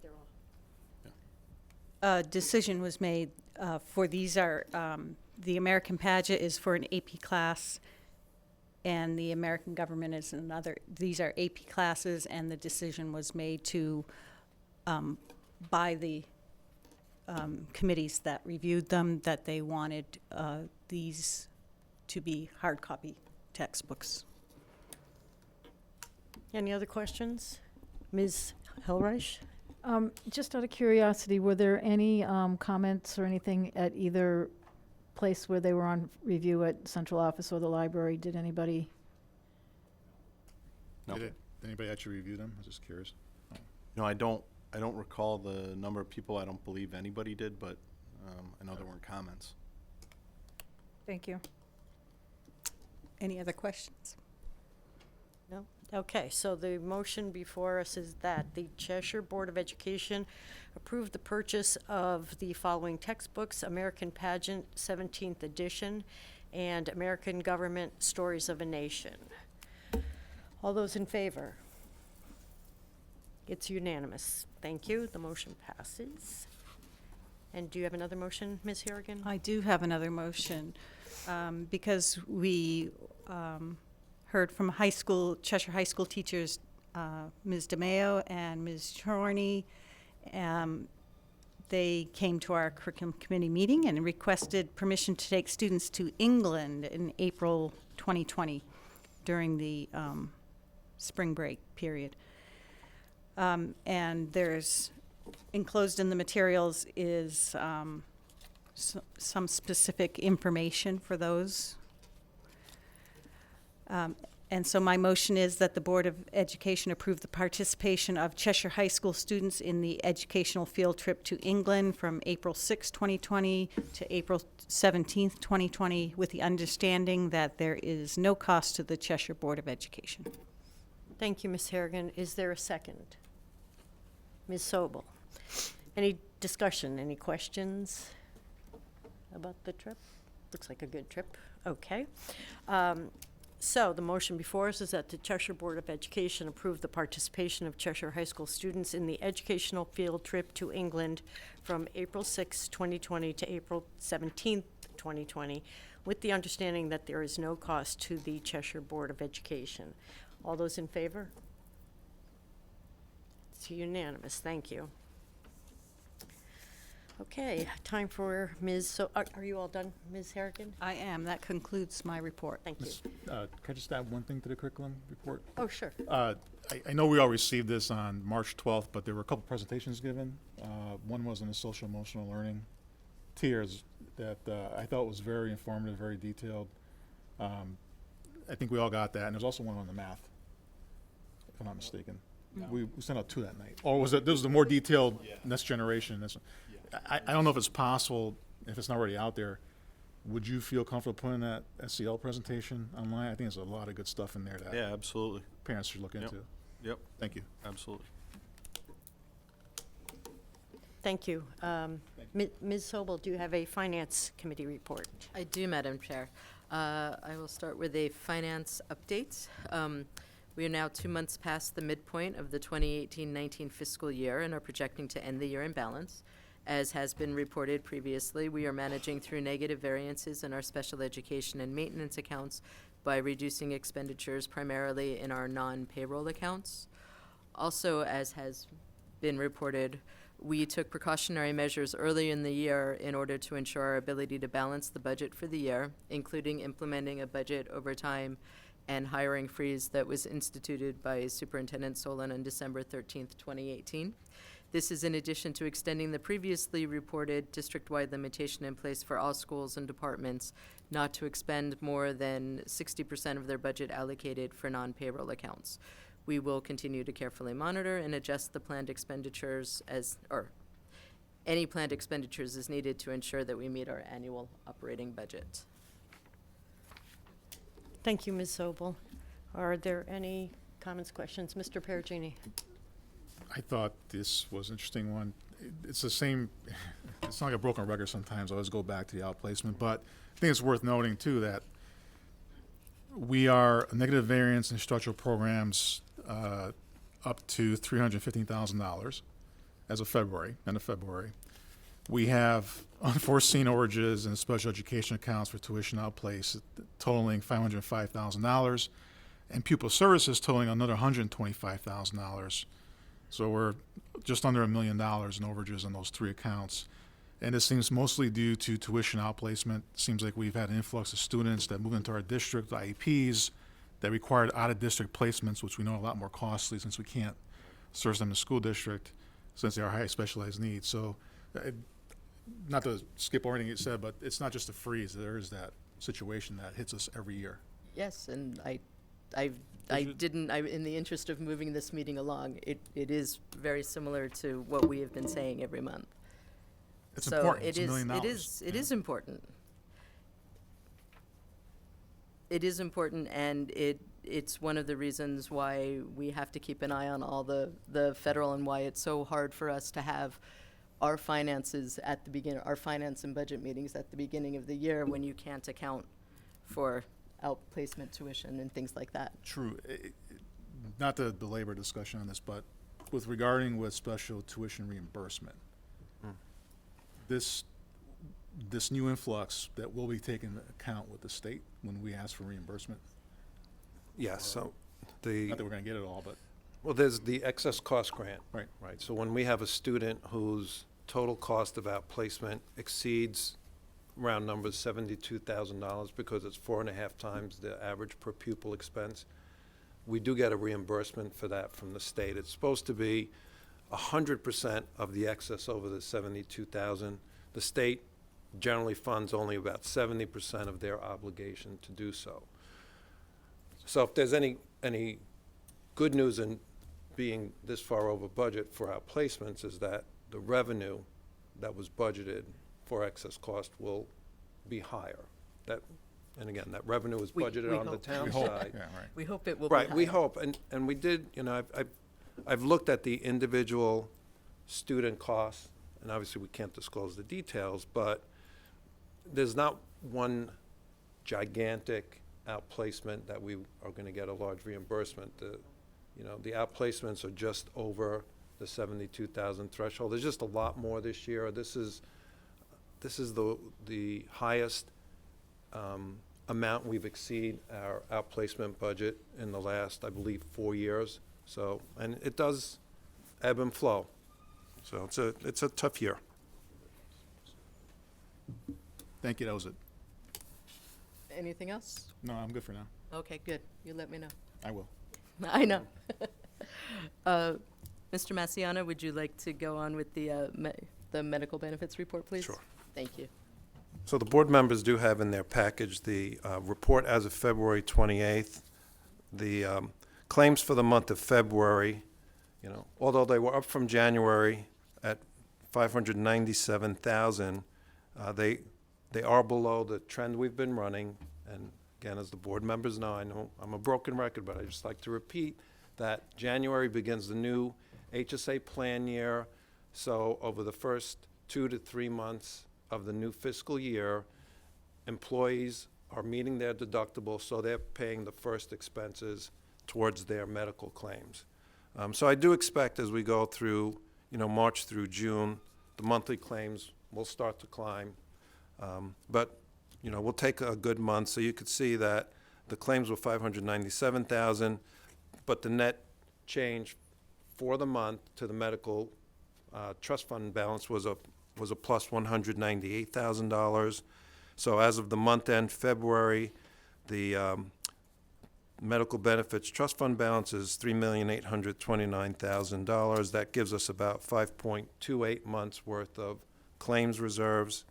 And if you look at the bottom of the report, our year-to-date average claims per month are 772,000.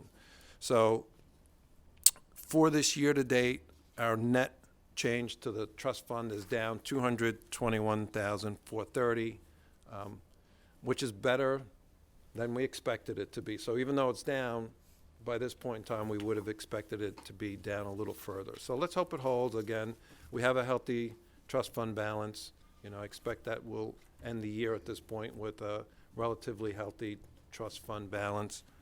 I think that's it for medical benefits. Thank you. Would you, oh, anybody have questions about medical benefits? Yes? Thank you. So the current reserve amount of 5.28 months, does that include your assumption of the additional 400,000 that you put in for the budget for the proposed budget for this year? The replenishment amount? No. Well, no, I was Well, just wondering if there was an assumption built in here or not. No. This is your actual ending trust fund balance for February. So, does that answer the question? I'm not sure I answered your question. No, you did. Okay. You did. Yeah. Thank you. You're welcome.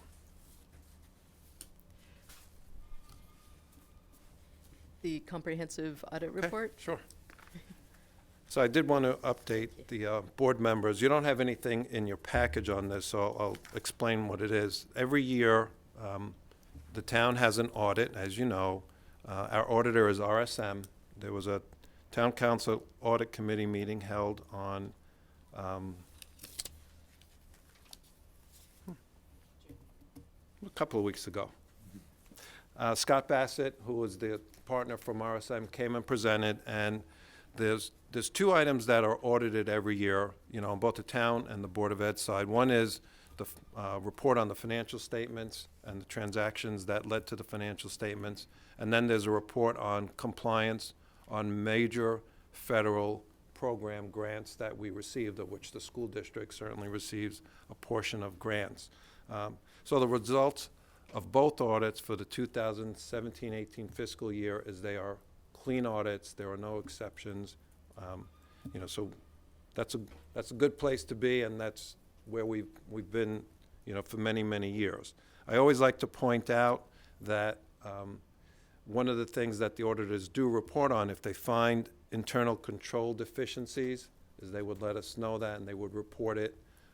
This is our second year in a row where there are no internal control deficiencies, found on the Board of Ed or the town side. I like to point that out because if there is a small finding in a future year, I want you to remember that this was a year where we had none. These reports are available in the superintendent's office, and they've been available. They're kind of interesting if you like financials, so feel free to borrow mine as well. And the other item I'd like to report is that RSM was also appointed as auditor for the 18-19 fiscal year audit, which will begin later in this year. And it is the end of the 5-year term for their audit proposal that they submitted, so it's likely we'll be going out to bid again for auditors later this year. That concludes this portion of the report. Not a question. I'm just gonna make you wait. No, go ahead. Not a question. Thank you, Vincent. It's been a while since I reviewed the audit reports. I know Adam would love one. Okay. Because, again, his accounting background and his questions, I think this would help. I will be glad to let you borrow mine tonight, and then you could return it when you're done, because the superintendent has a copy as well. Thank you, Mr. Messiano. You're welcome. Mr. Massiano, I just want to congratulate you because I know how hard it can be to pass an internal audit test. So, congratulations on that. I will let my staff know that's very heavily involved. Yes. Internal controls. I'm Yes. sorry. Internal controls. Thank you. That concludes my report. Thank you, Ms. Sobel and Mr. Masiana. Ms. Vadi, do you have a report on the policy committee? Yes, I do. Thank you. So again, I'm going to start by thanking my wonderful committee, Mr. Solon, Mr. Jasinski. Mr. Jasinski, I'm sorry. We had another marathon 3-hour meeting. So I really appreciate that. And I know that a request has been made that we try to do this over 2 meetings instead of 1 long meeting, and we're going to try. We just had weather issues. So I appreciate everyone's patience and dedication to this. So I'm going to start with policies that we reviewed for our first reading. We reviewed policy 3100, business annual operating budget / budgeting system. We looked at this policy per CABE's recommendation, and it was determined that no changes were required at this time. We looked at 3160, business emergency line item transfers. This policy is being updated per the recommendation of CABE. The only change to this policy is to add language stating the town council will be provided an explanation should an emergency line item transfer be made. The next policy we reviewed for first reading was 3240, tuition fees. The only change being made to this policy is to update the legal references. The next policy was 3313, business relations with vendors. This policy is being updated to update the non-discrimination language in the policy. The next policy we reviewed for first reading was 5141.7, students, sports, concussions.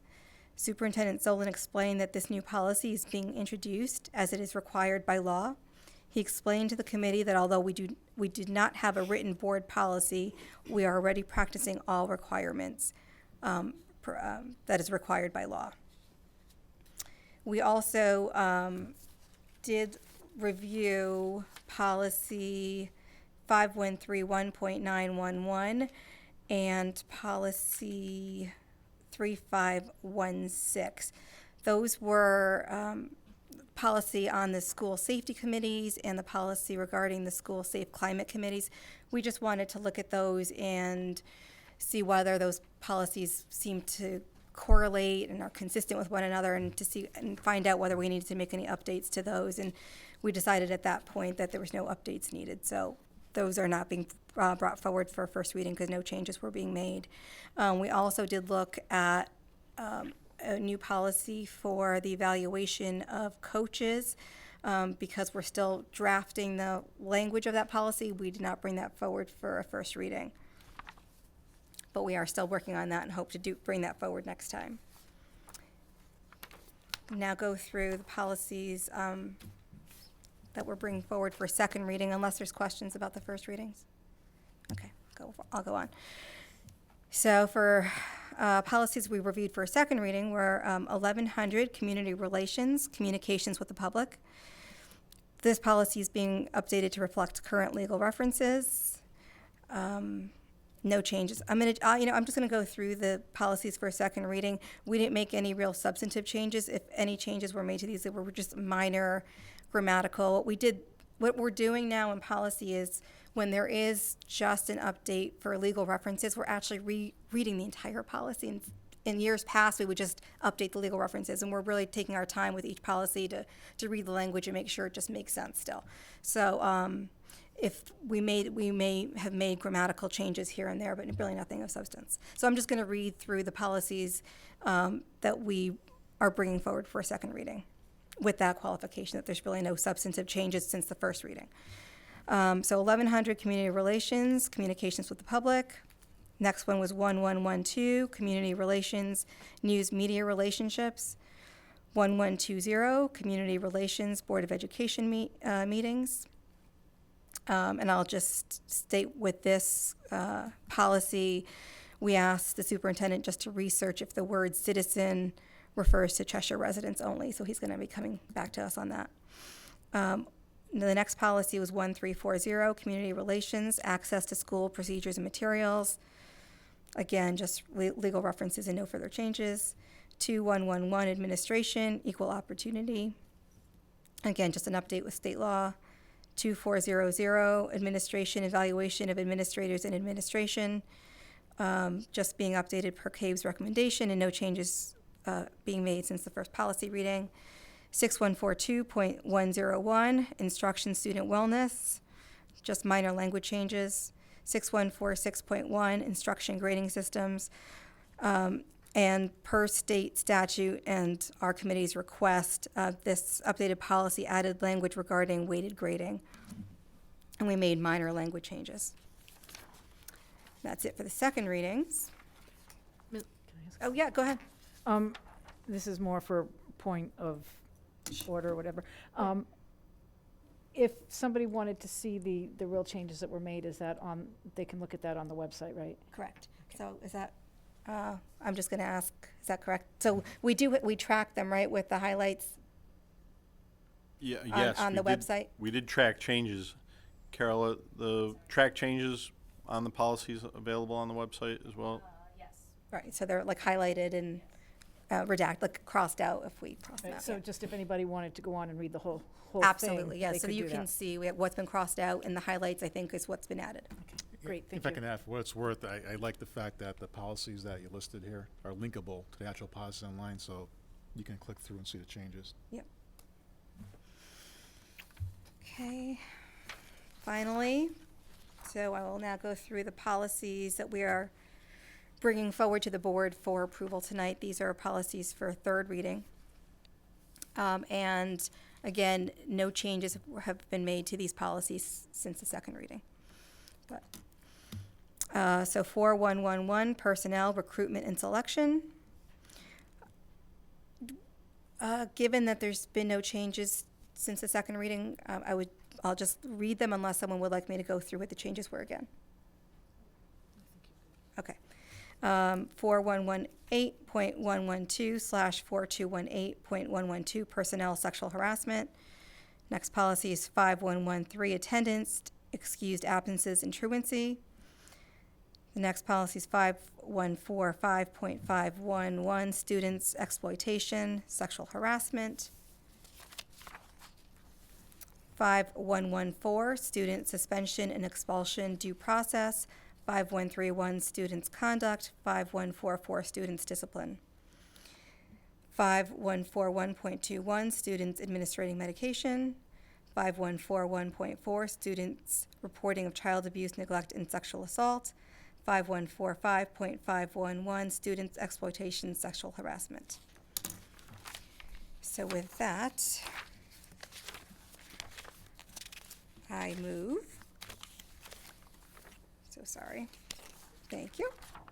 I move that the Cheshire Board of Education give a third and final reading to policies 4111, personnel, recruitment, and selection, 4118.112/4218.112, personnel, sexual harassment, 5113, attendance, excused absences, and truancy, 5114, student suspension and expulsion due process, 5131, students conduct, 5141.21, students administrating medication, 5141.4, students reporting of child abuse, neglect, and sexual assault, 5144, students discipline, and 5145.511, students exploitation, sexual harassment, and direct the superintendent to put said policies into immediate effect. Thank you. Thank you, Ms. Vadi. Is there a second? Mr. Grippo, thank you. Any discussion at all? No comments? Okay, so the motion before us is that the Cheshire Board of Education give a third and final reading to policies number 4111, personnel, recruitment, and selection, 4118.112/4218.112, personnel, sexual harassment, 5113, attendance, excused absences, and truancy, 5114, students, suspension and expulsion / due process, 5131, students' conduct, 5141.21, students administering medication, 5141.4, students reporting of child abuse, neglect, and sexual assault, 5144, students discipline, and 5145.511, students exploitation, sexual harassment, and direct the superintendent to put said policies into immediate effect. All those in favor? It is unanimous. Thank you. I'm sorry, I may have forgot to mention one policy we did also talk about. Sorry. And I forgot if I mentioned this or not, but we did also discuss updating the nepotism policy, which is 4112.8. We had a lot of discussion on that, but weren't ready to bring it forward for a second reading yet. So we're still Okay. working on that language. But I want to let you know that we're talking about it still. Yes. you. Just in case anybody was wondering, I misheard one of the things you said, bringing forward for a first reading. So I got information from Carol, and just, if anybody was wondering why I kept looking at her, that is why. Just a point of order, we are in the middle of a motion vote. No, we did it. We voted. Did you pass as unanimous? I'm sorry, I didn't Yeah. hear that. Okay, fine. Yes. I was on my own. I remember voting, but I didn't remember you saying it passed unanimous. We got right into this discussion. Okay.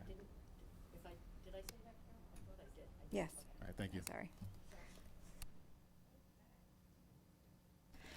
Are there any other reports of any standing committees? Seeing none, is there any member of the audience who would like to address the Board of Education this evening? That's seeing none. Old business. I don't have, Chair does not have old business unless we were, no. B. Nita raised hand first. Ms. Vadi, do you have some old business? So yeah, I just wanted to see if we could have a discussion about Monday's meeting and discuss what we intend to do and what our plan is. And I think all of us were pretty moved by what we heard on Monday, and I have now had 3 days to reflect on it. And I know I've had some discussions with some of you. I know I've personally given it a lot of thought, and I had some proposals that I wanted to just mention tonight. So I don't know if this is the appropriate time to do that, and if you allow me to. Sure. Pardon me? Yeah, that's fine. Okay. So, I guess the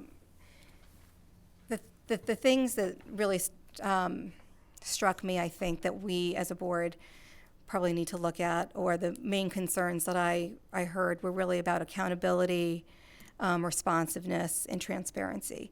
And so I've really been thinking hard about, what we can do as a Board of Education, as our group, in order to make changes in all three of those areas, or improve in some way.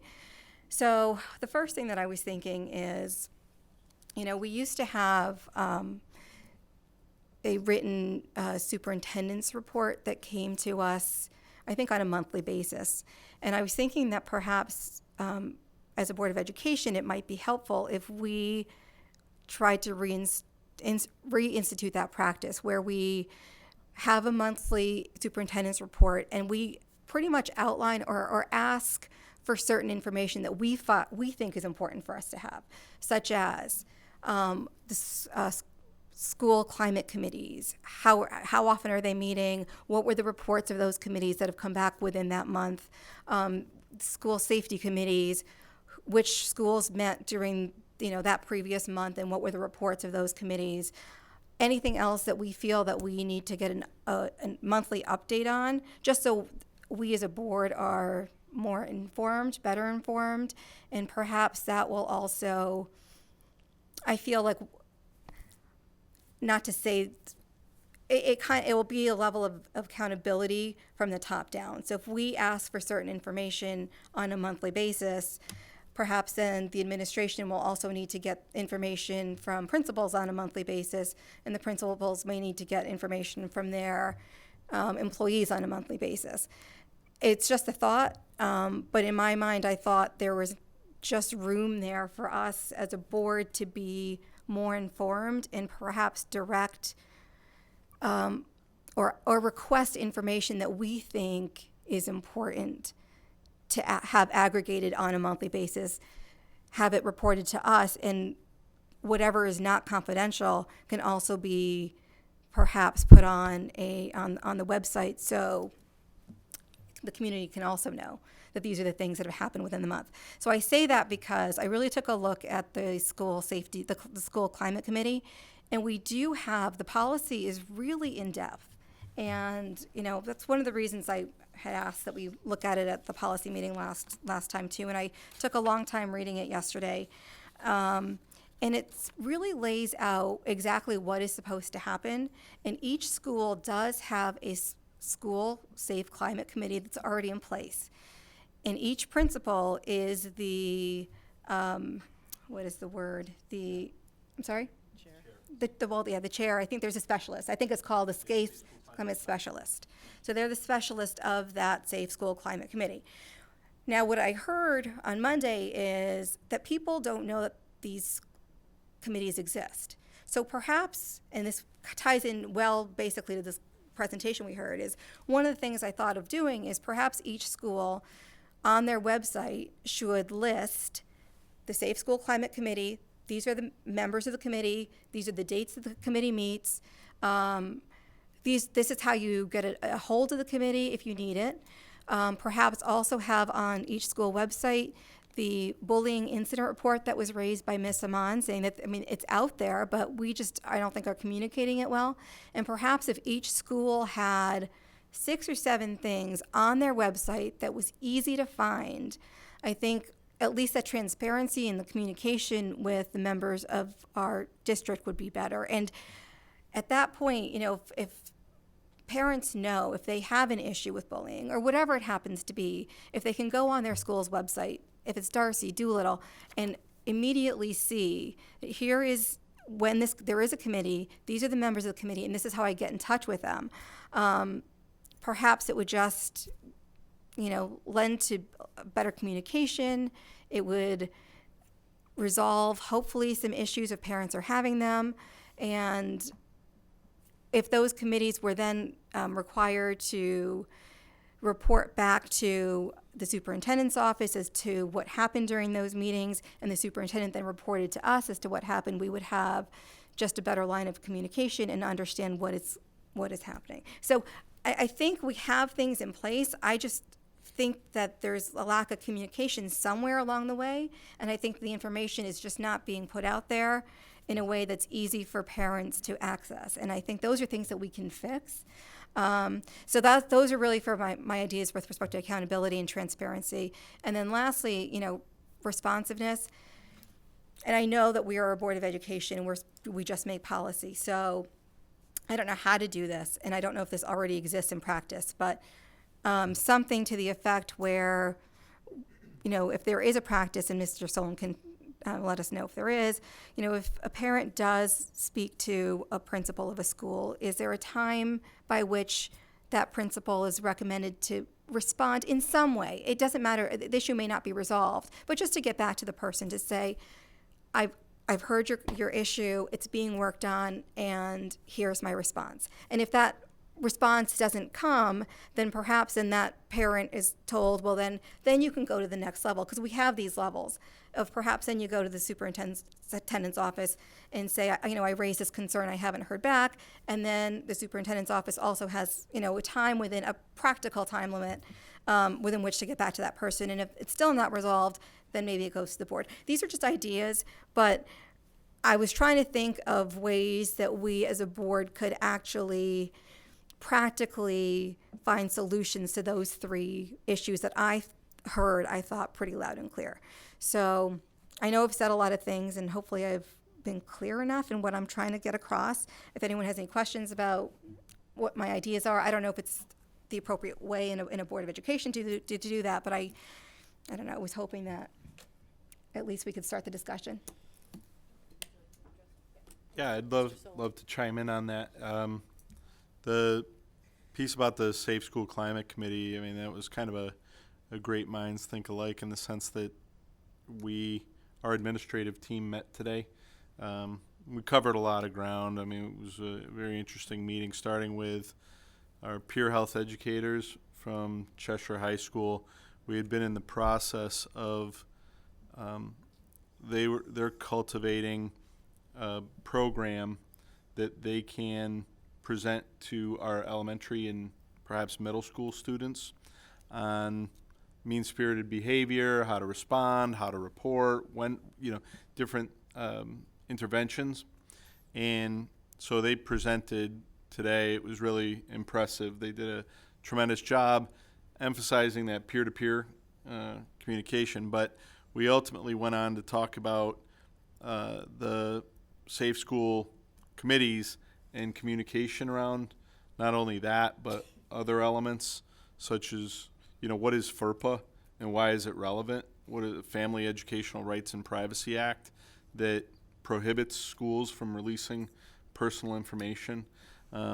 So, we've already started working on that communication to the community, and it is really important, I think. The other stuff, with respect to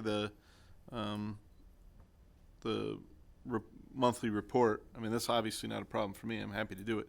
The Safe School Climate Committees and the school safety committees do send reports to Mr. Massiana's office, and so just, addressing anything that can be sent to you.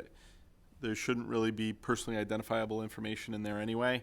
In the Safe School climate meetings, one of the elements of those meetings is that when a bullying report is made, the report goes, once it's conducted, once it's finalized, it goes to that Safe School Climate Committee.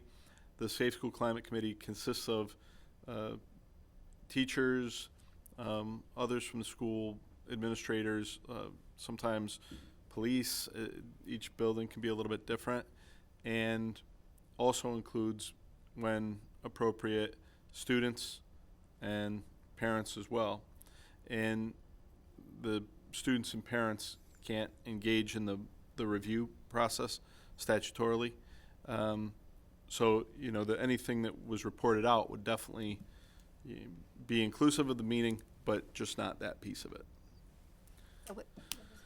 With respect to those committees, is it possible to have committee meetings on each school website? So Yeah. And then also, That's what we were trying to, okay, so. make it more public today. We're working on that process for the website in terms of, like you said, membership dates, contact information, Great, thanks. how to report bullying. Okay, good. I had a question on that. Mr. If you don't Perugini? mind. Thank you, Madam Chair. So I think it's a great idea, Anita, for two reasons. One is, I don't know what the committees do. Like, I really don't know what they do. I mean, I just heard this. That's great. We need more details. So I think if you can consolidate that in a business report, business pack report like we used to do. Sure. Start there. We can work together on what information is safe to put there. That's huge for us, because I can't tell this board how many parents I met with, and I tell them I don't know what the committees actually do. I know it's around safety, but we're not privy to a lot of the detail. That puts us in an awkward spot. And two, you had mentioned, Nita, that as a board we only set policy, right? We do more than that, but we have no way of knowing the policies work if we don't stay on top of it. So I think it'd be helpful, if you don't mind. Absolutely. Thank you. Well, I'm sorry. Could we also do the same thing for the safety committees? Because we do have school safety committees, so both of those. Okay, thank you. Any other comments or anything? Well, Ma- I was second after Nita, remember? You were second after Nita. Okay. If you don't mind. No, I've had Mr. Perugini, I thought you just said what you wanted to say. No, I was just addressing to her question. Her Okay. idea. Mr. Perugini? So I'll keep it short. I don't take pride in this. It's hard for me to do. As a lot of you know, I've been talking to parents. It's starting to get, for me, and I don't mind doing it. It's awesome, but it's just getting emotionally overwhelming, and I don't know why they come to me. I'm happy that you do. I really do. I think what happens is they reach out to a board member. One of us talks to them, and word starts spreading that, hey, you gotta go see Tony. I'm trying to get more of us involved, because I think it's worthwhile to hear for some. So I am still hearing from folks, and some of the same things we heard Monday night. But what I also am hearing that I think we have to take advantage of right away is their willingness to help, which at least during my term on the board, I've seen some situations where, we've had angry folks out there because the budget's being cut and they were inconsolable. What I saw Monday night is certainly some frustrated folks, but they all indicated some willingness to help. I've shared one of the emails I got from one of the ladies wanting to help. I think we need to take advantage of that. So I don't think we're going to talk about it tonight, the other committee ideas we've been floating around, but we need to find a way to get them looped in directly to us and here and measure their feedback. So I just want to put that out there, but there's been an overwhelming message that if they can help, they're more than happy to. I have heard from other folks, I will tell you that most of my day today was on the phone, from business owners that are concerned after seeing the meeting Monday night that, worst case scenario, if these things are real and they're not addressed, what's the short and long-term impact to our community, businesses, people moving to the town? You know, it should be obvious that someone watches the meeting Monday night, like the email I got from one of the parents that just happened to tune in that one night and see what's going on. Someone's searching the internet looking for places to go to school, and if you look up Cheshire right now, the video's online. And unfortunately, whether we agree with it or not, it does take the luster off a little bit what's going on in the school district. And business owners are taking notice, I could tell you that. So I think when we loop in the community, we need to loop in some parents, business representatives, other folks. It's more of a community-wide concern at this point. So I just want to share that. And as far as this board, I just want to say two things. One is, I know we all heard Monday night. I know we all felt it. Now, some of us wanted to hear from parents. I think we heard from a lot of parents, and there's more out there that we didn't hear from. But it's more the same. I think the board needs to own this. And Superintendent, I think you need to own some of this too. So I'm looking for two things. Working with this board to come up with what we can actually try to address, plan of attack, prioritization. But Jeff, from you, I'm looking for something from you based on Monday night's meeting is what is your take on that? What do you think are the real issues? Where do you think there are opportunities to address? I'd also like to see some kind of communication from the school district to the broader parent population about Monday night's meeting, that not just the board is looking at it, but also the administration. And so I'm going to put you to task and ask, please look into that and let the board know when you're ready to sit down with us and start talking about how we can work together to address some of these things, because there's a lot to be done. Okay. Yeah. I mean, clearly it's something I've thought about a lot since Monday. There are definitely areas that we need to focus on, and I've spent pretty much every moment since that night addressing that. As I mentioned, part of that was today with our administrative team, and we are planning communication tomorrow to the broader community to talk about basically some of the takeaways and some of the things that we're doing. We do have to improve on a variety of things. You talked about the SEL stuff. I think there are a lot of things that we do that address a lot of concerns that maybe people don't know about. As Vadi talked about, the climate committee meetings that happen that people don't know about. And so we do need to, coming back to it, focus on our communication, and that's why we developed that plan. And I think that's going to be a significant factor moving forward. How do we communicate everything good and bad to the community? Yeah, I agreed. Communication is a big part of it. The other thing too is, I know there's some things there's actions that I'm sure the district takes that we can never talk about, whether it's disciplinary, whether it's expulsions, but somehow we have to find a way, all of us, communicate what actually is being done. The talk is great. I love the talk. But as a board member, I just can't sit here and take it at face value from anyone. And not that I normally do that, but I got to start seeing some metrics behind what we're doing so that I can help all of us, we can help each other and help you to go back to these parents and say, maybe we can't talk about specific expulsions, but we've, for example, looked at our disciplinary process in a certain school and found that we've been able to quickly identify those troubled kids that shouldn't be in the class. It's just something that we can say there's something happening.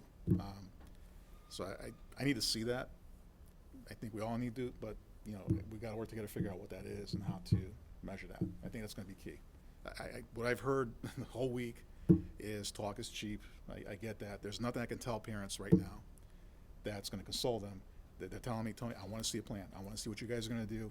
I am holding you and the board accountable. It's that serious. And I hope we all take it that seriously. I think we do. I hope we do. All of us. Ms. Hellreich. I've thought a lot about this too, and I've had a couple conversations with fellow board members and with Mr. Solon about a few different things. But I also, we heard a lot of stuff on Monday night.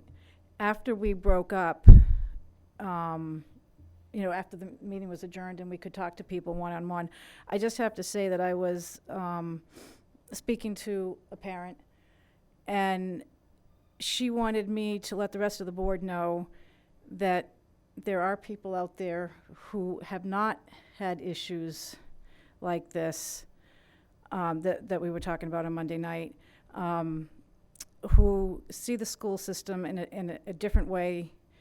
You know, she heard things Monday night that she hasn't seen, and she just wanted the board to know that there were other people out there that haven't seen these issues and are very happy with the school system.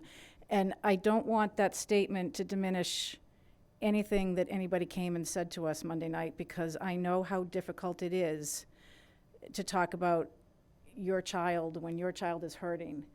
And so I don't want anyone to think at all that I'm diminishing anything that we heard on Monday night. But there is good in this system too. And I just want to point that out there. And I think we do need to take care of business so that all of our students are having positive experiences. But I just don't want it to be that there is no good in the system, because there's a lot of good in the system. And I think there are things that we can do to make it better. And, I think we've all started talking to each other and to the superintendent about ideas that we have, and Nita has some good ones here. Just getting more information out to people. Yes, we do have these committees and getting that out to people. But I think we also need to take the good that we have in this system and move that forward so that all of our kids are feeling that. And I think that's something that we can do. I mean, I heard things that on Monday night, I think we should have monitors on our buses, to deal with some of the things that we're hearing about, things going on in the buses. And I think that I'm not going to say it's going to be a quick solve, but I see that as a quick first step to addressing some of the issues that we heard on Monday night. So I just want people to know that we all are looking for answers, and working together we will find them. But I think we also have to remember that there is good in the system, and we need to just keep moving with that too. I agree with you, and thank you for pointing out. By no means do I want to paint a picture that that's the school district, but Kathy, you've been on the board a little longer than I have. I have never seen that turnout with those issues here, ever. So there's something out there, and I too wish that it doesn't paint that picture. But I think if we don't address these things in a reasonable time frame, it'll foster a perception, whether it's real or not, that there's broader problems when there might be. But so I take your positivity to heart. There's a lot of good stuff, and so it's not a reflection that all students and teachers and administrators in schools are bad. That's not the case. If I thought it was the case, we wouldn't be here. But clearly we have work to do. So thank you for bringing that up.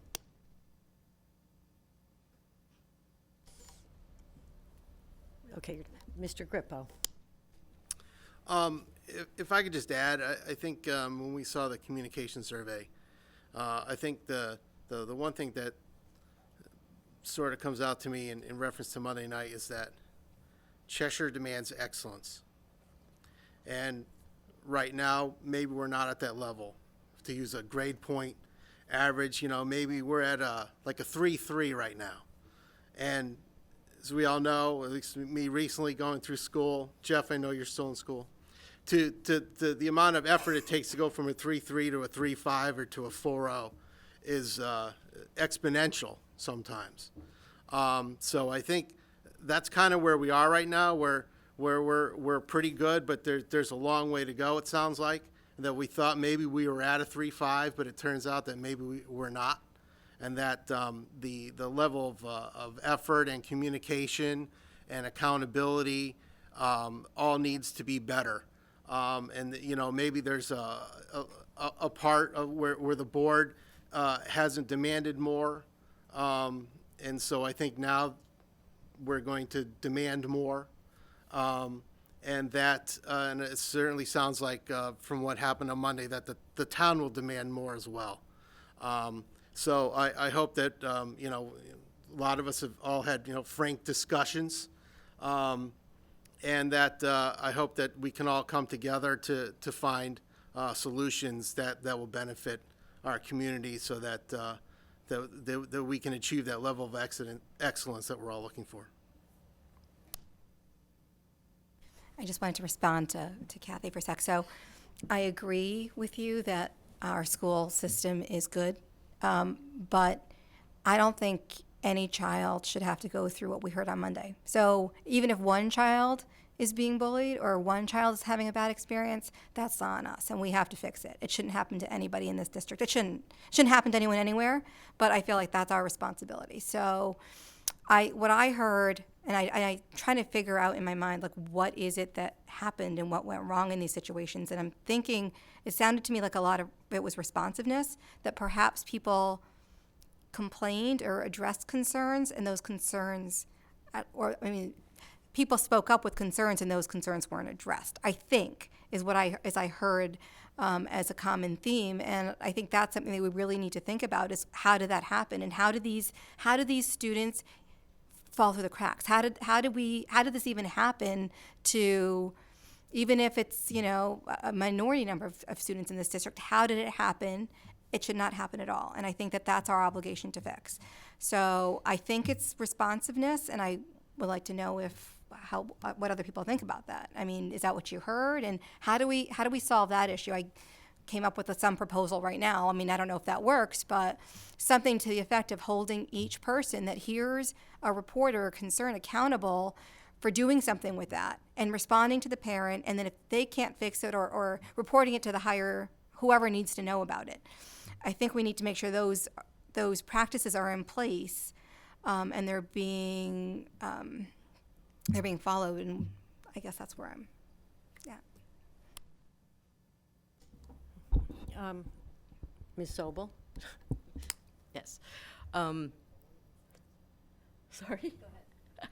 Go ahead.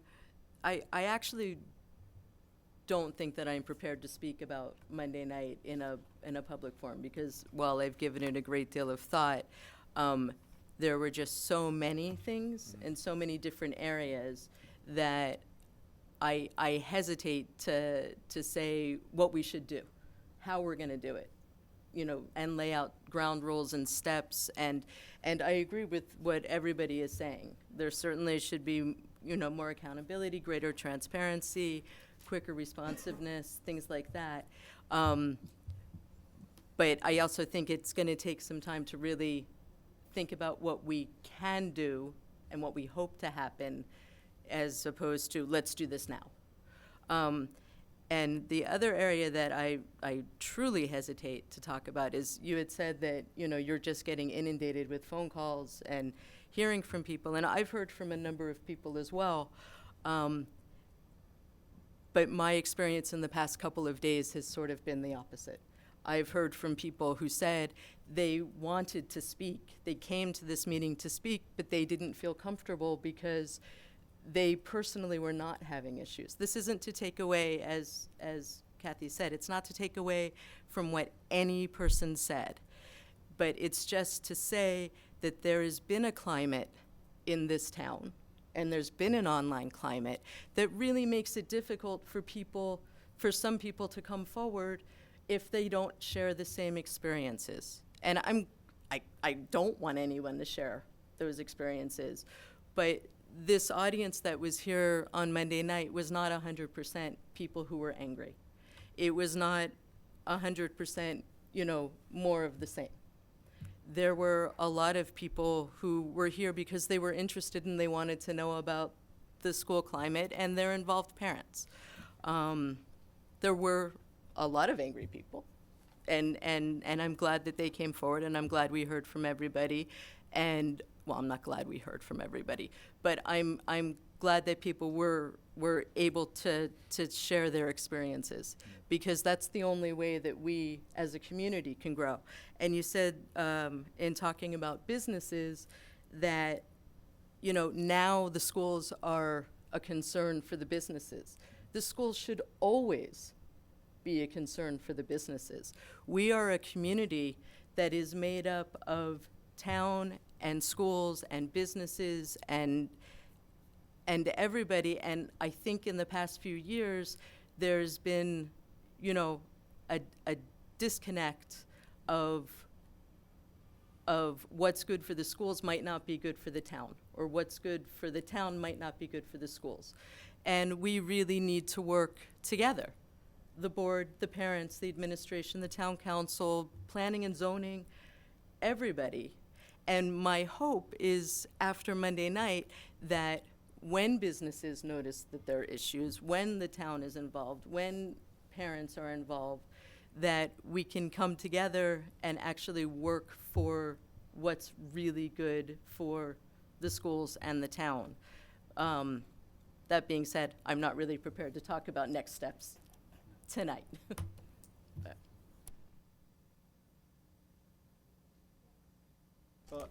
You know, I just want to declare here, is the superintendent of schools, it's really painful to hear stories where people had awful experiences, their kids did, or whatever. Our administrative team has deep pride in our school system and the work that we do, and it was painful for every one of those folks too. 20 of them were in the audience the other night. And, you know, as I mentioned before, we met today and are absolutely committed to doing better.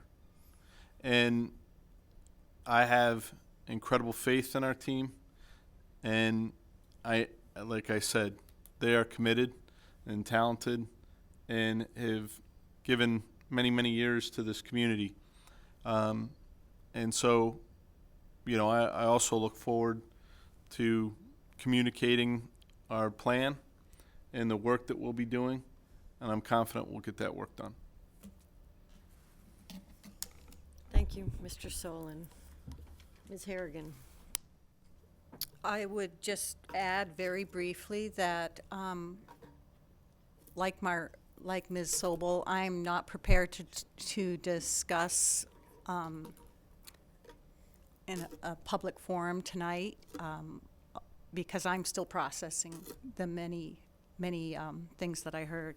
I would only caution that we now have a communications plan recommendation that we should be following, and I would caution that we do whatever we're going to do in a systematic way, and that we do it as a board, and not as individuals, and that I sincerely feel that way about it.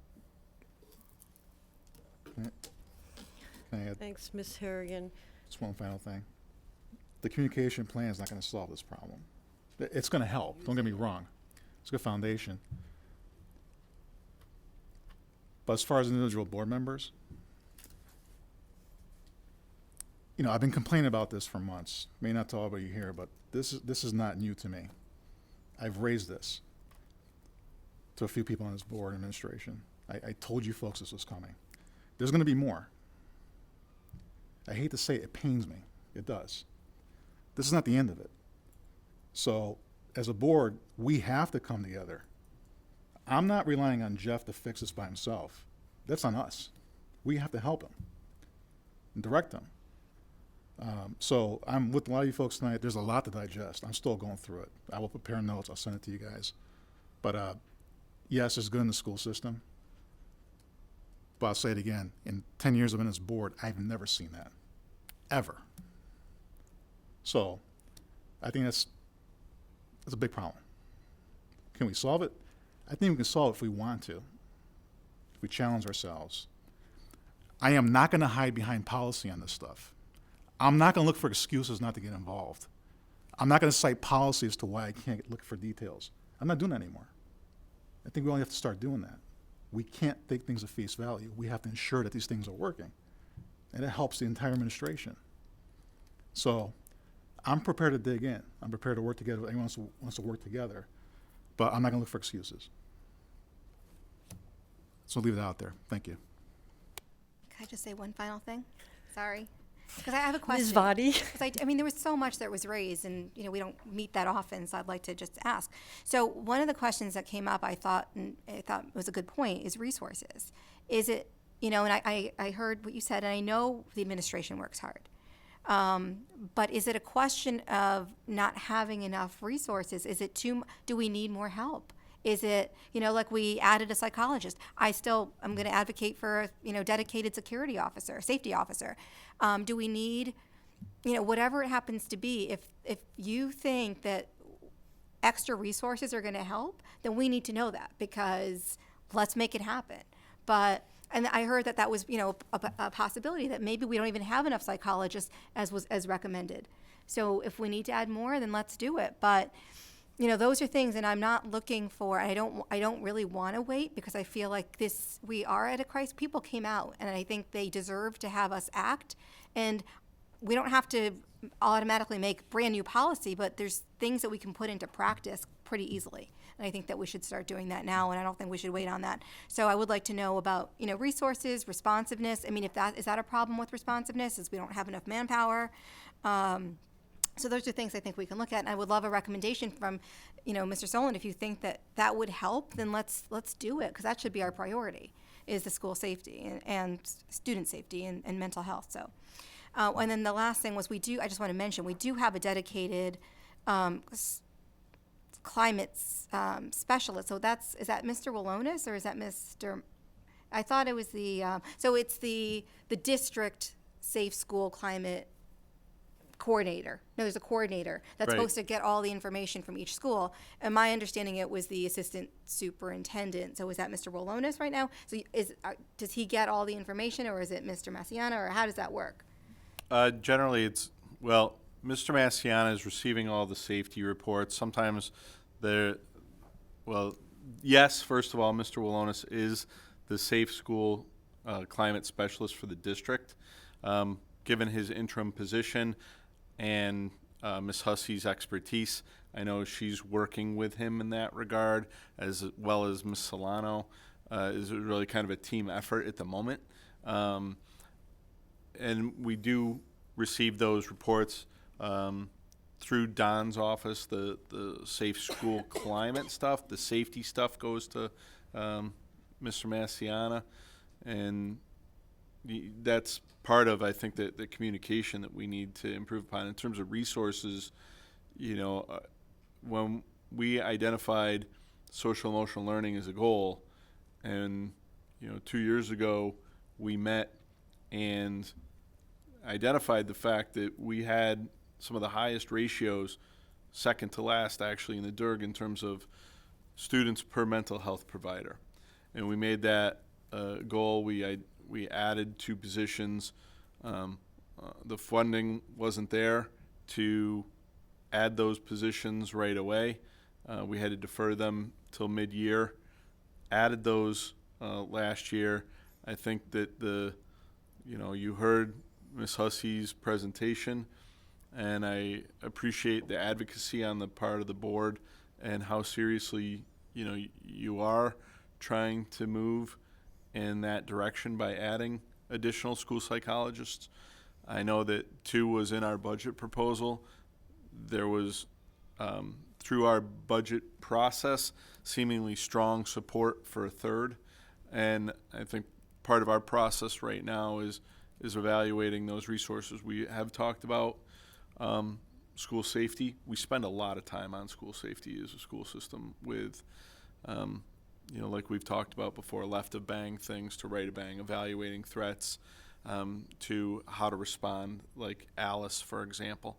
And yes, I mean, it would alleviate a lot of pressure to have additional support in that respect. And I look at surrounding communities adding communication specialists as well. And it's in Wallingford's proposed budget, for example. I know other districts that have that as well. So, those that evaluation of resources is ongoing, and we can prioritize for you the, you know, where I think things could have the highest leverage impact on our school system. Sure.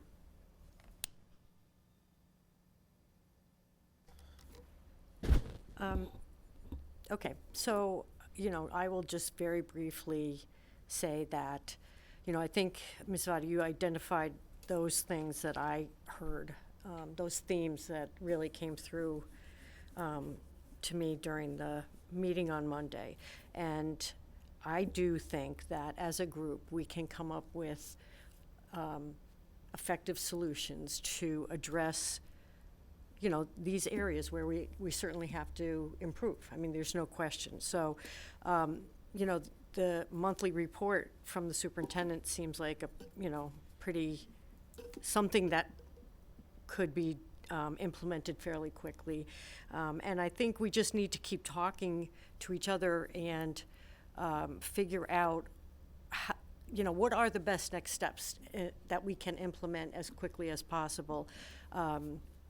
So, you know, I think we're all on the same page with this, you know, and so I guess, you know, at this point, I would say, you know, unless somebody else has anything to say at this moment, we may as well adjourn and then go into executive session as we're supposed to. So unless somebody else, is there anyone that wants to? Okay. All right, so how do we do this? We call Madam for Chair? a motion. Yes, ma'am. I'd like to make a motion that we move into executive that the Cheshire Board of Education adjourn into executive session, including Superintendent Solon, to discuss a legal opinion with no action to follow. Thank you. Do I have a second? Ms. Sobel? Ms. Sobel, yes. Okay, so the motion is that the Cheshire Board of Education adjourn into executive session, including Superintendent Solon, to discuss legal opinion with no action to follow. All those in favor? It is unanimous. Thank you. Okay.